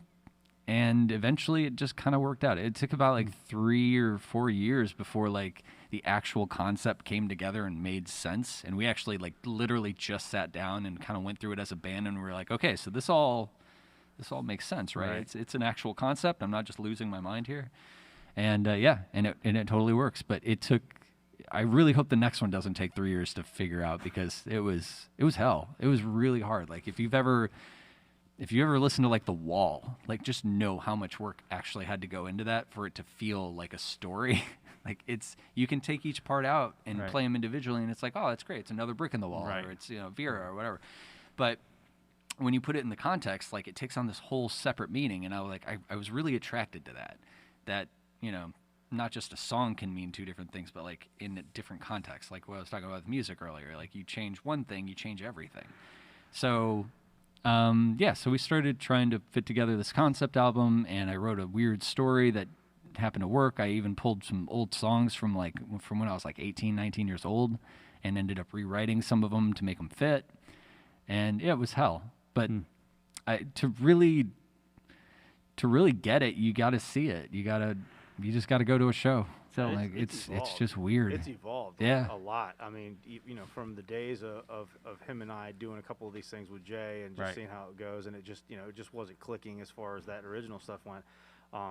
Fast forward to him and I got together with even another drummer or two or whatever, and we did try to do some stuff, and it had a certain feel to it that's nothing like it is now. Same songs, they just had a different feel to them. And it just wasn't clicking. And then fast forward again to eventually Smells Like Grunge stops playing. Justin goes ahead and starts this Euphoria group, and it's it's James from Kill Billy's doing the singing. Our friend Brandon was playing drums, and then I guess their friend Casey was doing bass at the time. And then I went and saw them play at Average Joe's, I think it was one night. They were gonna go play a show, and I said to Kelly, let's go support our friends, and let's go listen to some music or whatever. And honestly, in my head, I had those songs from when we had tried to play them before, and so I wasn't expecting much. And it wasn't that it wasn't good; it just never clicked really well. So it was going to be interesting for me to hear what they did with it, and wasn't expecting much, to be honest with you. And then got there. It's a little backhanded. Okay. Hold on. No. I don't mean it that way. But it's just, just knowing what we had done with it before. I expected garbage. It was this. And it evolved. Yeah, it evolved. It really did. And we got there, and you can ask Kelly. Like it just, like I actually turned to her at one point and said, "Wow, this is like nothing like we were doing it like." Like it just had evolved into this just just totally different and yet submersive, amazing experience, you know. And so I mean that just just to watch how that evolved from the time he wrote it, having been involved in it twice before and not having it really click correctly or well to what it is now is just a huge, you know. Yeah, that's interesting. Is you've seen a full. Well, you've become a full circle. Yeah, I mean, technically, this is the third time I've been involved with that music. Yeah, that's true. And the first two times was totally different from each other and didn't click well. Right. And it wasn't until this time that I got involved that I was like, holy crap, this is like amazing and it's clicking and it's well. And I don't know if it just took the right people, the right players, the right. I don't know. But and the right were working. Like you had a little distance in between them. Yeah. So when you heard it like in its infancy, you got to hear like the basic idea. There was no concept to it at that point. I was just trying to write good songs. And then, and then you got some distance. And then when you came back, it's just like it's just this evolution. James's voice. Like I couldn't sing the way that James does. Well, and I think that, his voice honestly, that's a huge part of it. I mean, I mean, you know, to James's credit, he just has this, you know, this punk, you know, voice to him. And it's just, it's an amazing, you know, screaming voice that he has. And that Justin wasn't singing that way. Justin was singing more clean, more traditional singing. And so, you know, to hear it back then in that way, it just wasn't clicking right. You know, the songs just didn't have the right feel, the right emotion behind them. And then when I got to see them at Average Joe's and James was singing, it was like night and day. I was like, it's amazing how much different it was. Really, I mean, the music was a little bit different, a little bit more tweaked, a little bit more tight, whatever. But really the big difference was James's singing on the song and on all of the songs. And it was crazy how much of a difference it made. And then that evolution just took on a little bit more of a life of its own and got evolved even more musically, you know? So it was pretty cool. I think there's a few, realistically, I only think there's like, you know, maybe like only 10 people in North Palm Beach County that actually play music. They're all. I think these 10 people all are like 50 different other bands, right? You know, James being one of them. It feels that way sometimes. Yeah, it does. It does feel that way sometimes. So well, actually, Speaking of that, let's put you a little bit on the hot seat here. Then I don't do well on the hot seat. Wait, when are we going to see Euphoria in here? I think you should. You know, okay. So ironically speaking, this is one of the things that's been absolutely driving me bananas. Is to do this. It took me months of research and practice and all that stuff. And shout out to my wife Kelsey, who's in the studio running things right now. Hey, Kelsey. She's the first one to ever run a show that I'm, you know, because I had to be out here. Right. So you got me here, which means I can't do all my normal stuff in there. So I kind of simply put it out there, and she's running the show today. So thank you, Kelsey.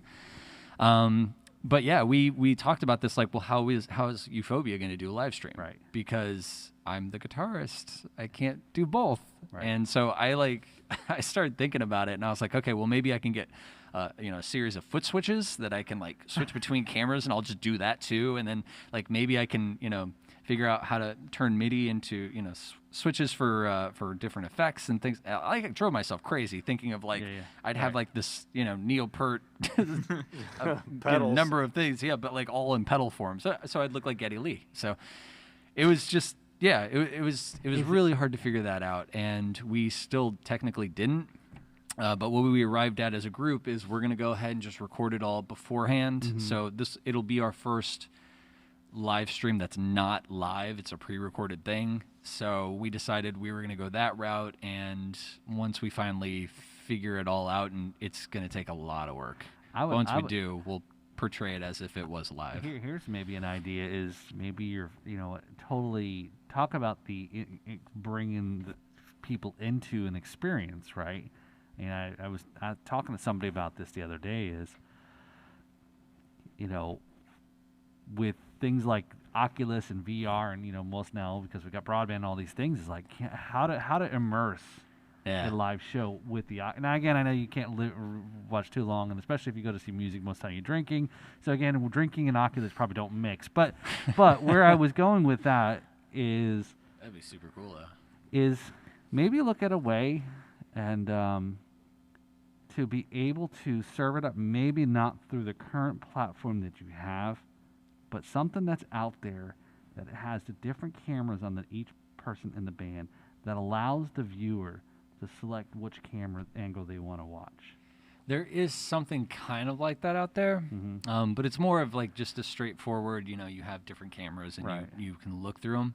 I didn't want to do that because I feel like if you're giving people that kind of control, they're going to just misuse it. They're going to miss things, because like, okay, so say your friend is the drummer, but nobody else in the band you really know, you're probably just going to sit there and watch the drummer the whole time.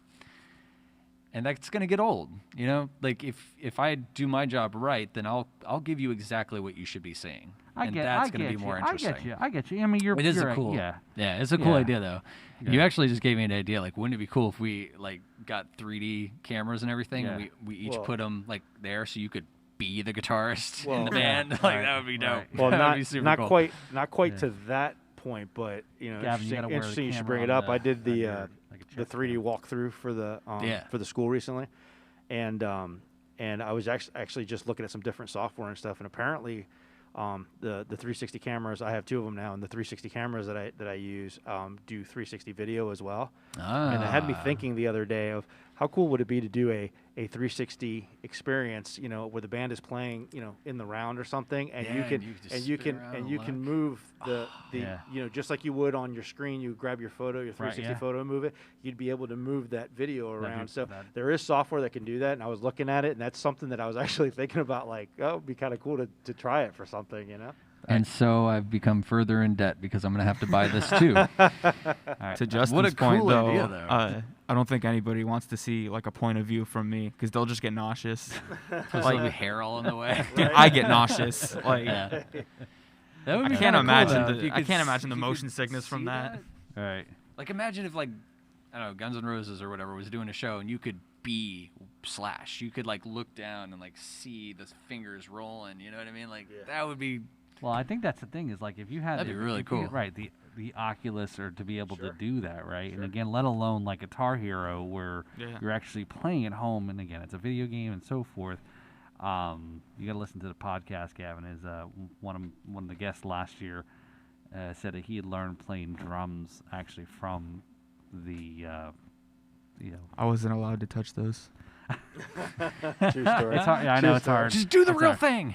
Whenever I played Rock Band, it's always I go with the guitar. Again, we had the drum set for like a couple years. I just wasn't allowed on it. Well, the truth is that playing the drum set on Guitar Hero and Rock Band and all that stuff is nowhere even close to a real drum set. So. Just like with the guitar, people are like, "Oh, you must be really good at those," and I'm like, "No, because my bass doesn't have 5 buttons." Open-handed, Well, hey, well, maybe that's it. Who gets walk out on stage with a Guitar Hero guitar? That would be actually spectacular. It would be great. That would be the one you want to smash, right? Yeah. We should do when we do our Euphoria live stream or whatever, we should just pre-record us with like all Guitar Hero instruments. Oh, see, that's genius. And it'd be like, wow, these guys are really good at Guitar Hero. Like, we practice. And also, we didn't talk much. So Hector is Hillbillies, right? Yep. So who's that? Yes, those guys. So I think they've been here. So, you mentioned going from playing electric bass and so forth to more of an upright. So So you have a real trouble fitting that in your Yugo, right? A little bit. So actually, I had a car. I had a small SUV. I had some issues or whatever with it, and I traded it in. Traded in for a small Cadillac, and realized quickly that was a bad idea. Thankfully, my wife liked the car, and she had an Armada, and so now I drive an Armada. So it was pretty easy to swap it out. I mean, to your point earlier, actually, of how like there's 10 musicians in town and whatever. So, I played with Justin in Smells Like Grunge. Justin started Euphoria and was playing with James singing. Right. Eventually brought me into Euphoria. So then we were playing with Euphoria.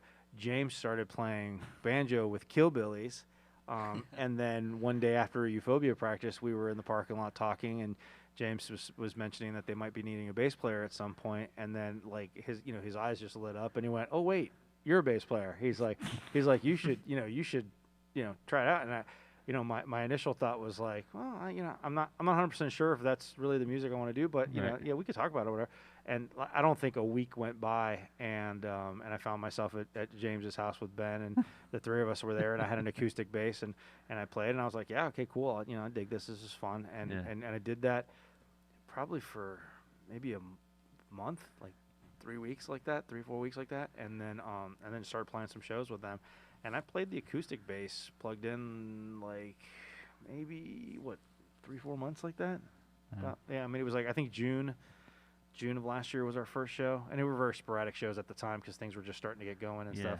And I probably did that until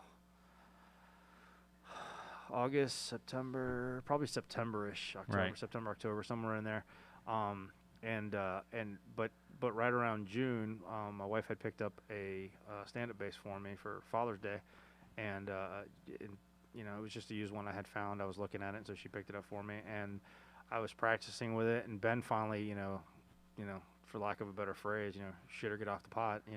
He's like, I kept saying that I was a little bit nervous about it and a little bit scared, and I wasn't sure about playing it live. And it's 4 strings, it's still a bass, but it is a completely different experience. Right. I mean, you're talking about, like you said, Yugo. It's like the difference between driving an automatic Yugo and a stick shift 18-wheeler. I mean, like it's a huge difference, huge difference. So there was this whole learning curve and everything, and I was all nervous, and Ben was like, dude, just do it. And he said, I think he actually said, it doesn't even matter how much you mess up, because people will just be so hyper-focused on the fact that there's a stand-up bass there that's an unusual thing to see, that it doesn't even matter. He goes, just do it, and the more you do it, the more comfortable you'll get. Right. And he's absolutely right. I mean, I took it out to a show in Singer Island at I think it was like Das Beer Garden or something. Das Beer and Pizza, and I haven't looked back. I've been playing the stand-up at every show since. In fact, I actually sold that bass and upgraded and bought a really nice one now. I haven't looked back. And now, now I'm like super comfortable with it. I'm having fun. I'm playing, and it's night and day. He still won't spin it. I still won't spin it. And what's interesting too, like you were saying, it's all full circle too, because the old bassist for Killbillies actually works here, so we're all connected. Yes. Like every musician, if you're not in 2 or 3 bands, then you've worked with 2 or 3 bands, or you're like somebody that's in. It's just it's a giant community. Well, that first stand-up bass was his. Right? It's a big live music community. That was the super cool thing about me finding out about the the slot at Swamp for the younger kids, because prior to that, it was like me. And, I knew Ethan was in a band, but, we didn't really talk about it. Right. It was mainly just, he went to my school, and we were just like, all right, you got the math answers?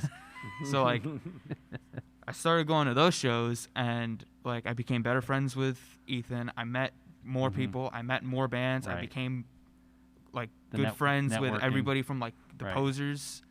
And the old guitarist of Posers is actually the guitarist in Guts now, and that's how I met him. Yep. So that led to me being in Guts, and Young Fiction is a really amazing band that I knew about, and I followed them on Instagram, but I just never went to their shows because I didn't know anybody. Right. But then we all started going to those shows, and Ethan met them, and Ethan became their drummer. So I was like, oh, that's an excuse to go. Let me go. And then now I know about them, and they're one of my favorite local bands around here. So. Yeah, COVID really did a number on. He was starting to get into. Gavin was really starting to get into going to shows and seeing other bands. Pretty much every weekend, every Saturday. That weren't just LMC bands. They were bands with kids his age, maybe a couple of years older or whatever. And he was going to starting to see these warehouse shows and things like that. And he was really getting into it. And for me as a musician, having grown, I mean, I've been playing.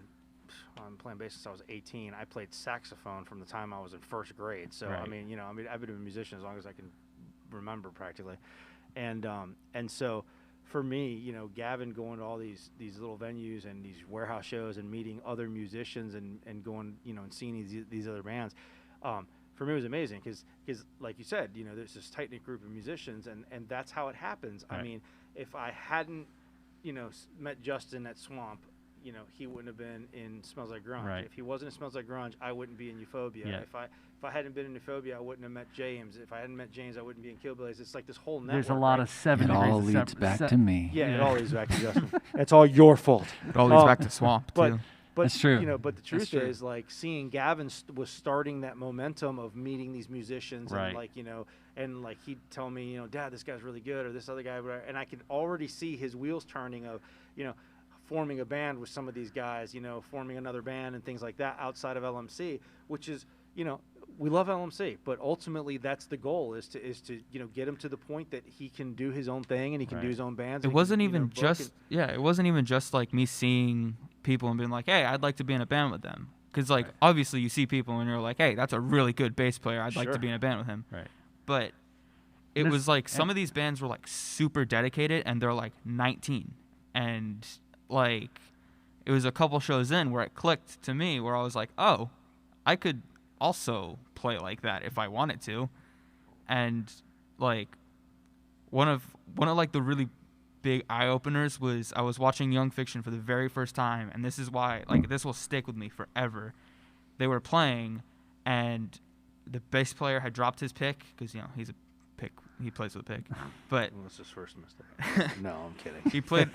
He dropped his pick. I play with a pick. And like if that were me, my first instinct would be like, oh, let me ring out a note, quickly go down, grab it again, because you keep playing with a pick. Right.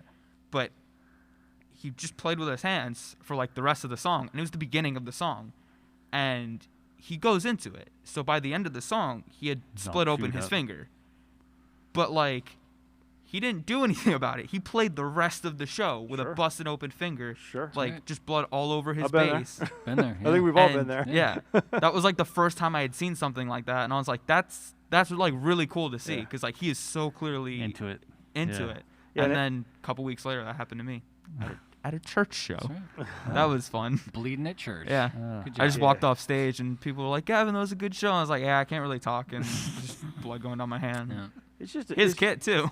It was just a shame though, because he was, you know, like I said, he was just getting into that ball rolling of meeting other musicians and seeing shows and getting that inspiration outside of LMC, that was just broadening even more than what he was getting here.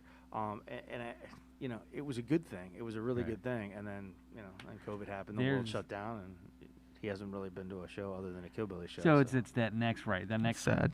It's that next you know, wave. And again, like I said, the intro is to that point, Justin, right, is that fostering of the growth, right, to keep it moving, keep it growing, and the opportunities or the connections or whatever that may be. And I think there's some little thing going on up in Tequesta Limitless Entertainment. I don't know if you know, but anyway, so they've got some, like the Helmsmen were doing the Loch Ness. Love the show. Helmsmen. Yeah. They had a Nightbox, where they've changed their name now. So they're doing shows at this thing. So anyway, so I mean, that's something that we want to talk later. But well, it's interesting because you'd asked me like about being a teacher, like why be a teacher in the first place and everything. And I think like at the beginning, it was everything that I was talking about. But really, like nowadays, I feel like I just want to help kids develop those skills, but also just to find an opportunity. It's really hard for kids. Like, you wonder why they're all playing at Swamp. It's because Swamp's one of the only places that allows kids. Right. And even before, not too long ago, they changed to being a non-smoking bar and everything. But like, it was hard for a kid to be in there for a while. It was bad. I had friends that would stop going because like it's just too smoky. Yeah, coming home smelling like smoke isn't the best thing. Yeah. Sure. Right. And it's, you know, it's not always, a bar isn't always the best place for a kid. You know, you've got like dirty posters in the bathroom and stuff like that. So it's just like what places are actually trying to foster the growth for youth bands? Right. And the answer is nobody. Right. Like very, very few people are actually doing that. So when this whole like live stream thing started happening, I was like, oh, it'd be a great way to get my bands to still be performing and all that. But also like, let's think outside that box. Like maybe I can just help kid bands find a place to perform that's just good and it's healthy and it's it's smooth. And yeah, we had Maximum Friction come and play. I think they were the first outside LMC kid band that played, and they were awesome. And now we're having Young Fiction. See, it's friction and fiction. Getting them messed up now. Yeah, so Maximum Friction and Young Fiction. There we go. But really, to any kid band out there, like I'd rather work with you than any adult. Any day. And it's not, to knock any adult bands or anything. It's just like you guys have plenty of opportunities. You've got more opportunities than you know what to do with. There's more bands, or there's more venues that would take, any band. Doesn't matter. But there are very few that would actually give a kid band a shot. Yeah. So that's what I want to do with the live music venue is really focus around kids. Like give them a good place to do it. So and here it's a lot less like nerve-wracking too, because like the first couple of shows that I remember playing, I was like, I'm in an unfamiliar place with weird bar people at 4:00 in the afternoon, and I'm playing songs that I've known for like a couple months. But like here, it's like 2 people. And like if you fail, you fail. Who cares? You're the only people here. Better to fail here than out there. Well, only the whole world sees you. That's all. I mean, nobody can hit you in the head with a bottle here, though. Unless you're really bad, then Justin will get up. I might get you with that bottle if you don't practice up. It's those. But some of the, again, I know your effort of initially and early on was setting up some of those events, right? Again, the zoo. Remember the zoo gig, and again, I my son was in a band with Gavin, and again, somebody who's been pretty much by your side, Will, right, for long of that too, right? So that, let alone, right, great, being able to stick together with your bass player, or basically in general, right? Since the first time I played in a band. band. Pretty much since the beginning. We won't embarrass you and bring up the pictures that I show Trevor every now and then. When you guys were little, and again, Godzilla. how time flew by. Yeah, Godzilla. I might actually. I don't know if I still have that or not, but if you do, send it over. That's, maybe that's it'll so go. awesome. Bring it in here. I might want it. Yep. Just put it up in the corner of my room. We'll find a way. So no, but I think that's a great point, Justin. And for those that don't know, again, we'll put out the links and more information. Check out, go to, Justin Page's. If you're a kid here and you live here in Palm Beach County, North County, Palm Beach Gardens area, this area, and your child's want to learn music, play guitar, sing, keyboards, whatever the instrument may be, the ocarina. Remember that one? We tried that one. That's a hard one. Yeah. That is such a hard instrument to learn. Come by and give Justin a call, and then again, like you said, the great beauty of it. Hey, I learned this instrument. Now what do I do with it? And that's a lot of times what happens, right? What do I do with this? I can play guitar. That's great. Hey, let's get in a band if that's something you want to do. Hey, I'm playing in a band. Learn some songs. Meet new people. And some of your bands. Hey, I want to write my own stuff. And so again, it's you're given the opportunity for the long term, right? Rather than just play these songs like other places may just say, play this. You don't understand it. You don't learn music theory and so forth. The whole picture. So you can be a long-term musician rather than a. And I should probably bite my tongue before saying this, but I'm going to say it anyway. There's a lot of schools out there who teach kids to play songs just so they can play those songs, and to that, I say you're robbing the kid. You're absolutely robbing the kid. Stop it. Teach kids how to play songs, teach them the music theory inside of the songs, and then they can use that to learn other songs. And you don't need to sit there and teach them song after song. You teach them theory, they get good. That's all there is to it. If you're trying to milk them for money, stop it. Stop it. Grow up. It's not about that. You need to teach kids how to play music, not songs. That being said, I teach songs all day long. Right. You have to. It's kind of, otherwise what's really going on? But I've found that if you simply ask the kid, what's your goal? They will give you exactly what they want to do. And then it's your job to figure out how to teach them more than they wanted to know in the first place. I'm probably the only person who has kids come to me and say, I want to learn music theory. Because I don't sit there and say, ooh, we have to do theory. all the time. I don't butcher it or push it down their throats or anything. I just simply say, like, we're going to learn whatever you want to learn, and then I try to find backdoor ways to make them interested in the things that are really going to make them grow. Right. And that's really how it should be done. It's very frustrating to hear, that there's people that have been playing for 6 years, and you're like, cool, what can you do? And they're like, oh, I can play this song, that song, that song, that song. I'm like, cool, can you play a scale? And they're like, no.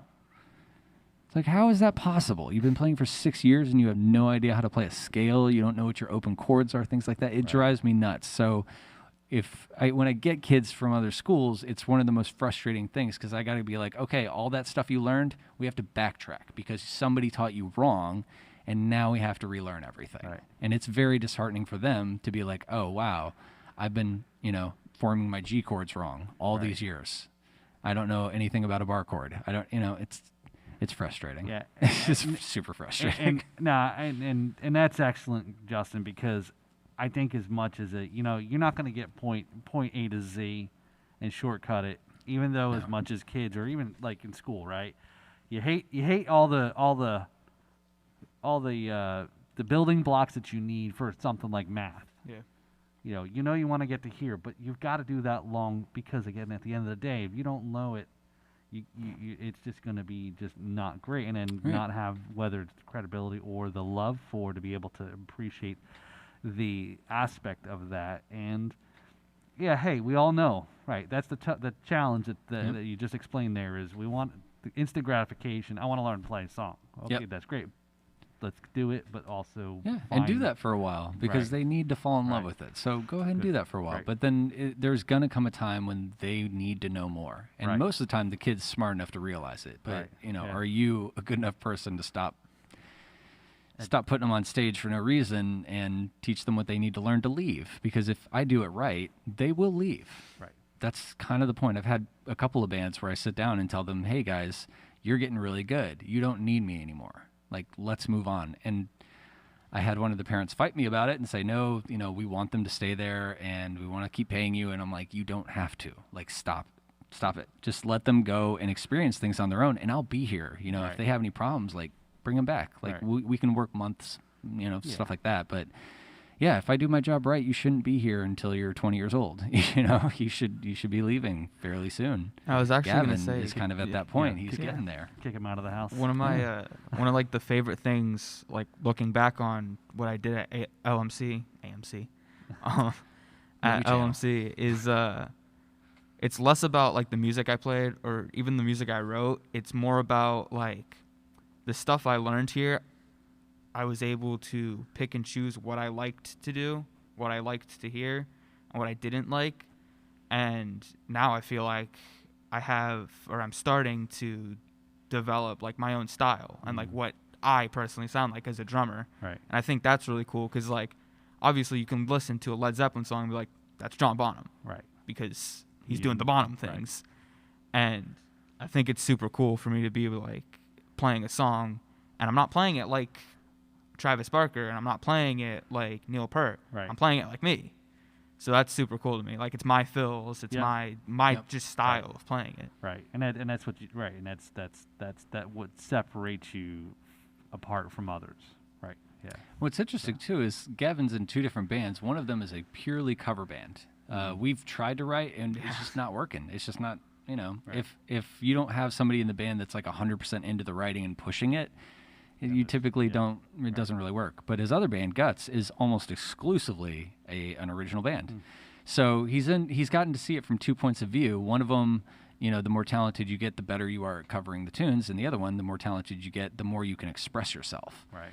And I always thought that was really interesting that you're one of the only ones to see both points, and you actively go between both too. I've heard you do original stuff in Unemployed Youth. You do fills and stuff that aren't in the song, and I'm like, that's awesome. He's being creative inside the covers. Right. And then I've seen you in Guts, and once again, you're using all that same stuff that you've learned from years and years of studying different musicians and different drummers and all that stuff, and you're putting it into your own flavor, and suddenly like Guts sounds like Guts. It doesn't sound like you guys are trying to do any other thing, like, which is dope. We did so something cool. the other day where we're a very like alternative rock, like punkish type band, like Smashing Pumpkins, Sonic Youth type, and the other day we were playing this song that we've played for months, and I thought this one part just needed like a little bit more. And I was listening to the radio one day, and I was listening to like pop punk. It was like Good Charlotte or something,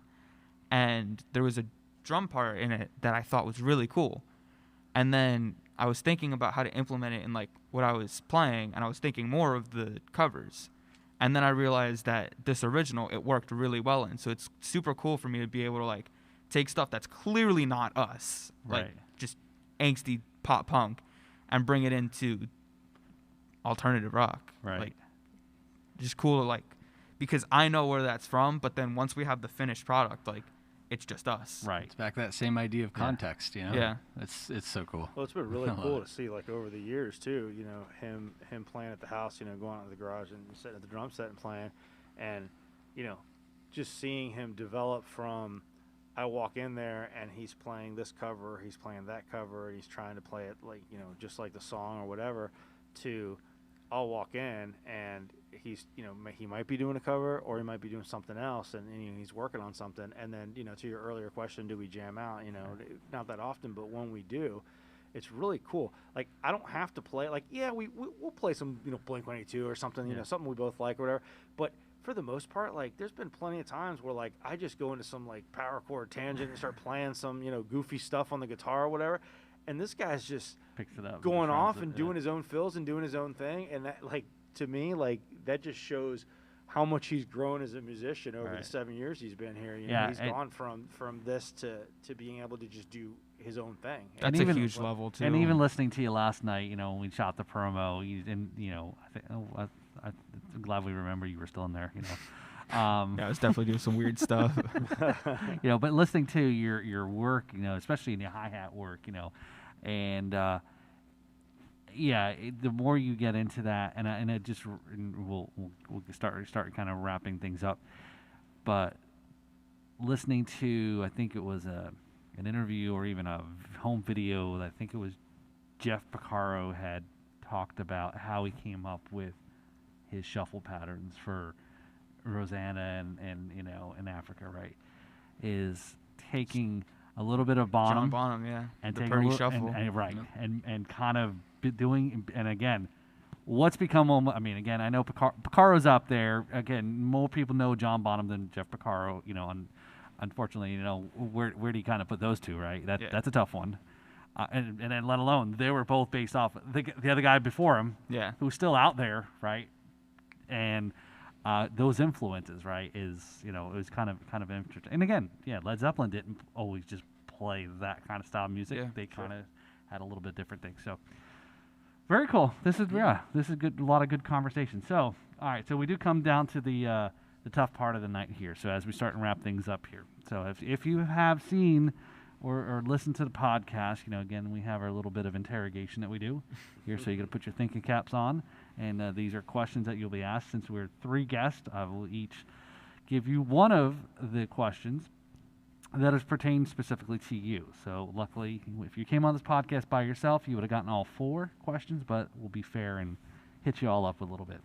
Cool. So, all right. So we'll go to my right. We'll go first.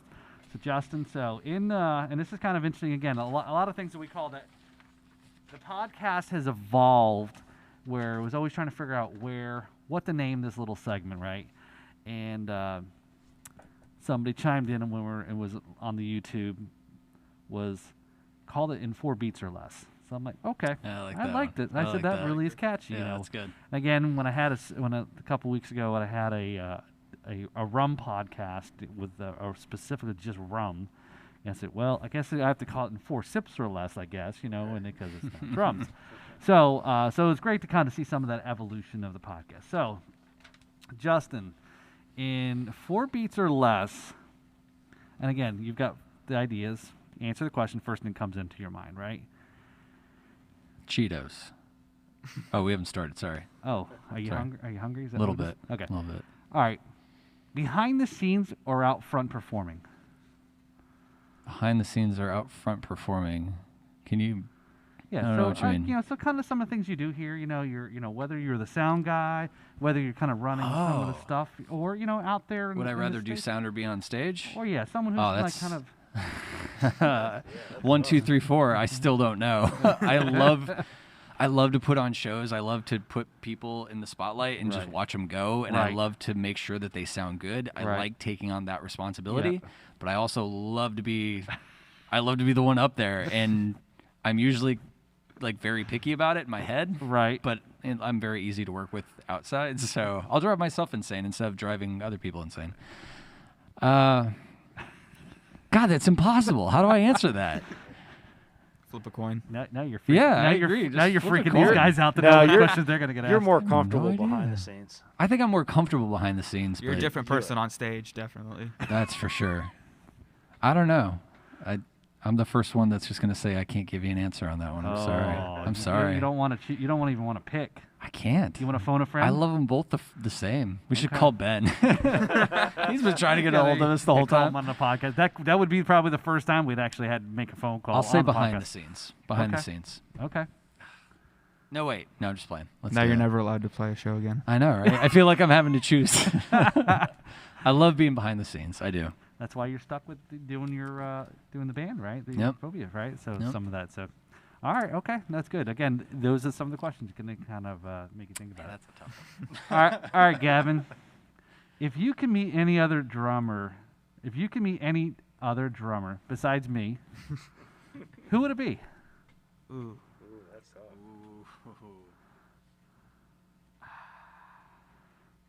4 beats or less. Yeah, Yeah, what's the tempo here? I thought his question was hard. Ringo Starr. No. Alive or dead, or Yeah. Yeah, whatever. Dang. I think for me it'd be Keith Moon.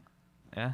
Yeah, he seems like a crazy dude to hang out with on top of being amazing. But you named a Oh, couple. I didn't even think about people to hang out with. I was just thinking pure drummer. Meeting the dude. No, drum. Yeah, so since you're a drummer, right? You Yeah. know, yeah. Yeah, alive or dead, whatever. Your questions got really hard. Yeah, dang. The other guy was just like mustard and mayonnaise. You know? Like, it was a lot easier. This one's really hard. I only asked you one question. He got 4. Can I have his 4 questions? Oh, is that? That's right. We'll go on. Save Dave Grohl so we can all make it documentary. Yeah. I mean, Yeah, so we can redeem the podcast. Grohl's probably the coolest cat of all. You know, like That's true. the most laid back. honestly, I think I could learn the most from John Bonham. Like, Yep. through Tyler, I've definitely studied John Bonham a lot because. So you're not saying Tyler? I mean, Tyler wouldn't even say Tyler. Yeah. Would say John Bonham. Well, he's too. already, in all fairness, he's already Yeah. met Tyler. Yeah. to be Yes, fair, yeah, I have that's had true. lessons Yeah. with Tyler the last 5 okay. years. All right, yeah. But like, Yeah, you're so right, Charlie. yeah, probably John Bonham because I feel like there's still a lot more to learn from him, especially like his kick drum work. Okay. Hmm. Yeah, because he's Yeah, got I've done a definitely- lot of like the triplets and the Herta fills and Right. stuff like that, but Yeah. the kick work. And to be able to Dude, Nico, accent too. accent on even on the kick in That's- certain aspects. That's too. something that actually that Gavin. I've played with a lot of drummers that do the double bass, double kick. I refuse. Yeah, that's I something will that not. Gavin prides himself in like it. just refusing to play a double. My kick goal pedal. right now is fast, to be yeah. able to play Hot for Teacher with one foot. It like, everybody I've told has been like, oh, good luck with that, but like, that's my do it. goal. What he's getting there. Eventually, Yeah, I will be able to sit down get at a that drum set and tap be dance. able to play Hot for Teacher. No double bass Right. and no longboards. What's your technique? Is your slide and toe heel, Um, or you slide and kind of more toe heel. Yeah, Yeah, yeah.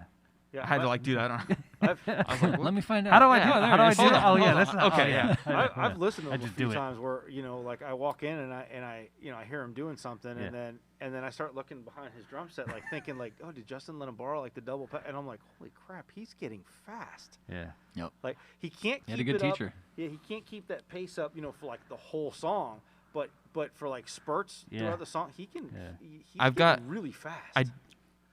I do the toe heel for like doubles and triples on the bass, but I do this weird thing where like I kind of lock my knee in one place when I'm doing 16th notes, and then I kind of just let my ankle do the work. All right. And it's weird. Like I use the springs to my advantage because like I press down and then once the resistance gets enough, I press up on it, so that like it's less of me pressing onto the kick drum and more of like the weight of my leg coming down onto it, and my ankle's just like springing me back up. But that's what I do for like the 16th notes, the doubles and triples. I do the heel toe. That's kind of like you're listening. I was listening again to a Lamb of God song where again it's not all double. You know, the double bass going on. It's breaks and then that goes back into it and so forth. The thing about the double bass though is like it has to be done tastefully. Yeah, tastefully. Good word. Tastefully. Yeah. I did an open mic night years ago. And there was actually he played for he was a drummer that toured with a famous band. And he was there that night. He's a local guy, and so he was there that night for this I know it was. Yeah, I just not. I just don't want to say any names. Yeah, let's not. So, but he Good. I was there, and I was doing the open mic or whatever, and I signed up, and I had a friend of mine that was a guitarist, so the two of us got up, and they paired us off with this guy, and the three of us got up, and we started playing. I want to say it was like Three Doors Down, Kryptonite, and it's just like dun dun dun dun dun dun dun, with the basic kick or whatever. And this guy was just like dun dun dun dun dun dun dun dun dun dun, and I'm like, dude, seriously, like the horses have left the stable, like it was crazy. It was cool, but it was just unnecessary for that song, So yeah, double basses definitely has to be done tastefully. And that's the fourth beat. Cool. All right, we made it. Good job, guys. All right. So it's 1 beat a minute, right? All right. That's a slow 4/4. So yeah, because now that they used up all your time, Hector. Now you've got like 15 seconds. You've got a single second. Yeah. All right. The hardest question of all, right? You're already late. I think Pick a child. I'll tell you now. I think you might have a very much a similar reaction to Justin on this one. Okay, so so you talked a little bit about. I know we didn't get too much into it, but you have a lot of your other side of your creativity, a lot of art that you do. You talked earlier before the show about your chalk stuff. I know what this question is going to be, and I can give you an answer before you even ask. If you could only do one creative outlet, which would it be? Music or art? Music, hands down.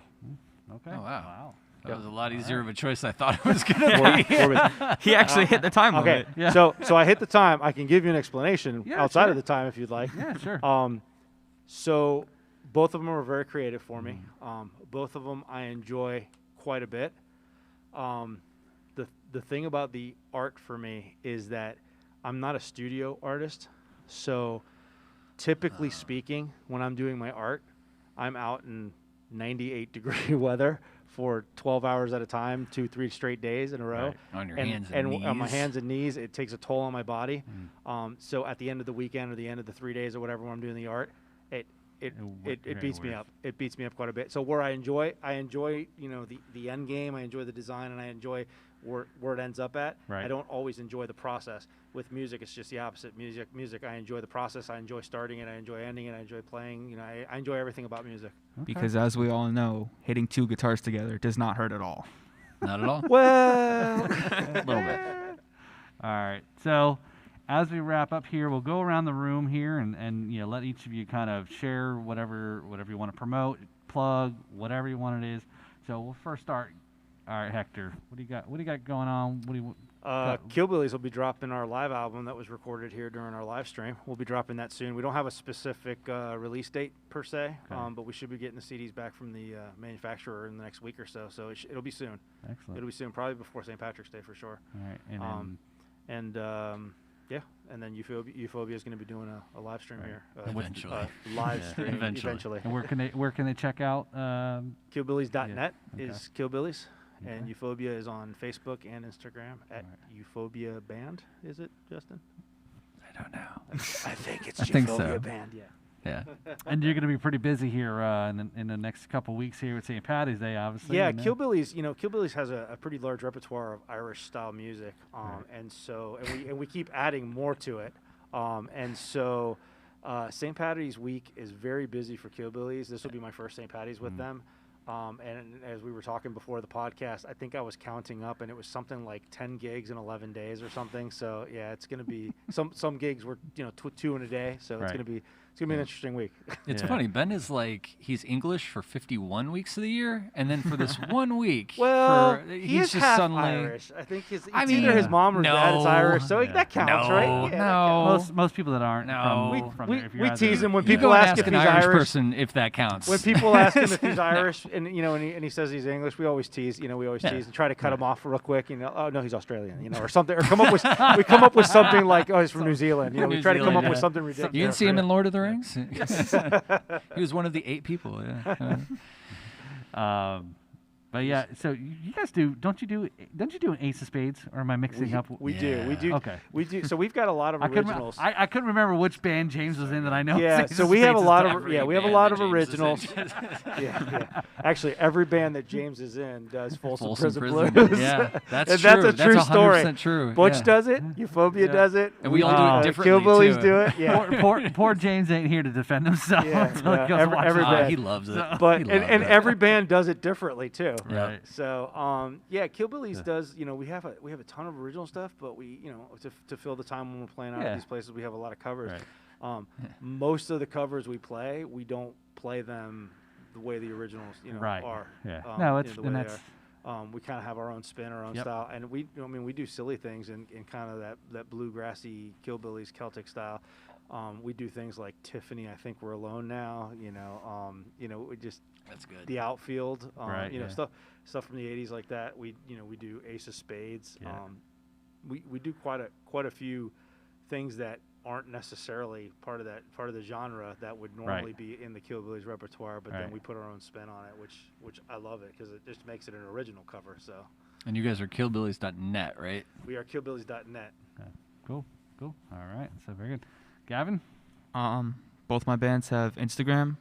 Guts is the Guts Band. Okay. Underscores between the words. Okay. And then Unemployed Youth is unemployed_youth_. And hashtag unemployed John. Yeah. Yes.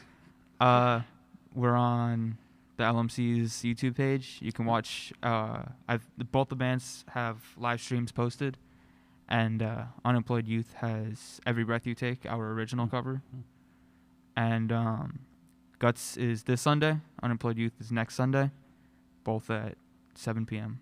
All right. on LMC's Very cool. YouTube. All right, we'll have to check that out. So. Oh, for Also, me, tips are open. just watch their stuff, and you're helping promote me. So, realistically, right? Your album is coming from here, and your live stream. Oh yeah, we're also recording. Guts is recording the show. Yeah. we're Yep. attempting to put out a live album, sort of live. Yeah. Yeah, I don't know exactly. It is technically a live album. There's no audience, but like it's still a live album. So I don't know. but then I was wondering about we're that. also Ours are live. we're also We planning recorded on live. Yeah. You're all we're playing planning together at on the same time, recording right? little like bits afterwards because Oh, we've got true. things that we'd like to put onto an album, Right. but we don't know how to put them into a show. I Three guess people. Yeah, I guess just call them like decorations. Yeah. And Bells enhanced, and whistles. enhanced Yeah, live somewhat album. literally. So, yeah, that's probably what you would call enhanced it. live album. Yeah. Yeah.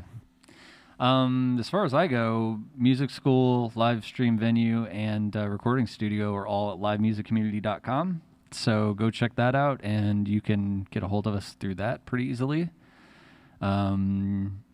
Don't worry about the Euphoobia stuff yet; it's coming, but I can't tell you when that's coming.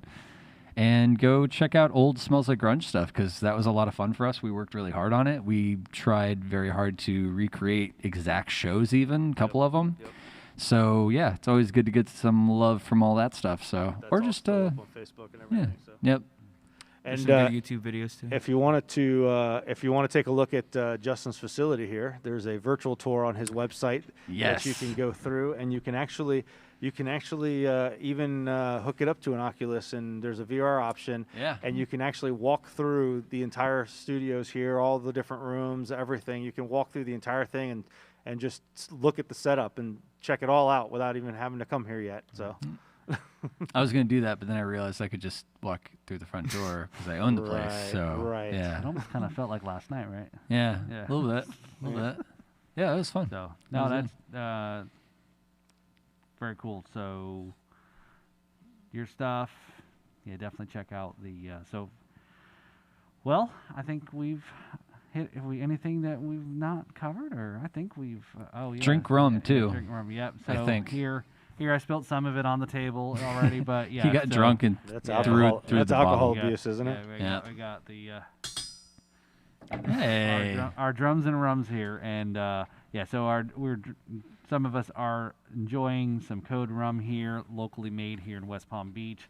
So definitely go check out Code Rum there. Our friends over there, Johnny Ringo. So Johnny's been a great friend of ours there, and has even participated in some of the crazy 25 days of rum miss videos that I put together of rum reveals every day. There was a rum reveal in December, which again I didn't know what I was getting into when I started it, and then was like I have to continue with it. But yeah, he was also in on a couple of those too. So so stay tuned for that. So so check out the Code Rum key lime stuff is pretty good there, and you don't need to put any lime juice in your rum and coke. So, nope. Which I know you don't. I don't. All right, so I guess that's all we've got there. So looks like they said Hector for the win. I guess. Hector won that one. Again. He won the 4 beats or less. Yeah. So thank you, Justin. Thank you, Gavin. Thank you, Hector. Thank you, Kelsey, there for holding down the in the dark room there. So appreciate it again. So definitely check out the podcast. This show will be available on all your favorite locations February 25th. So a week from today, it will be up live on the podcast. Again, if you miss it, you can always catch it on YouTube. It'll be available for replay. Follow us on Facebook and Instagram, and subscribe to the YouTube page as well. When I found out that I guess if you get 1 million subscribers on YouTube, you can make $60,000. Yep. Just for I'm like, well, shit. That's it. I mean, I need it. Well, I want more. Okay, well. I want $1 per viewer. There you go. All right. How about just give me $60,000 and then we'll just go from there. Yeah. Check out our website, drumsandrums.com. And again, make sure you check out all of these, the links and sites for these guys here. We'll post all that in the show notes, and so forth. So again, I'll thank you all and have a great night for stopping in and checking us out and hanging with us. So this is Paul, where the backbeats meets the spirits. Thanks all.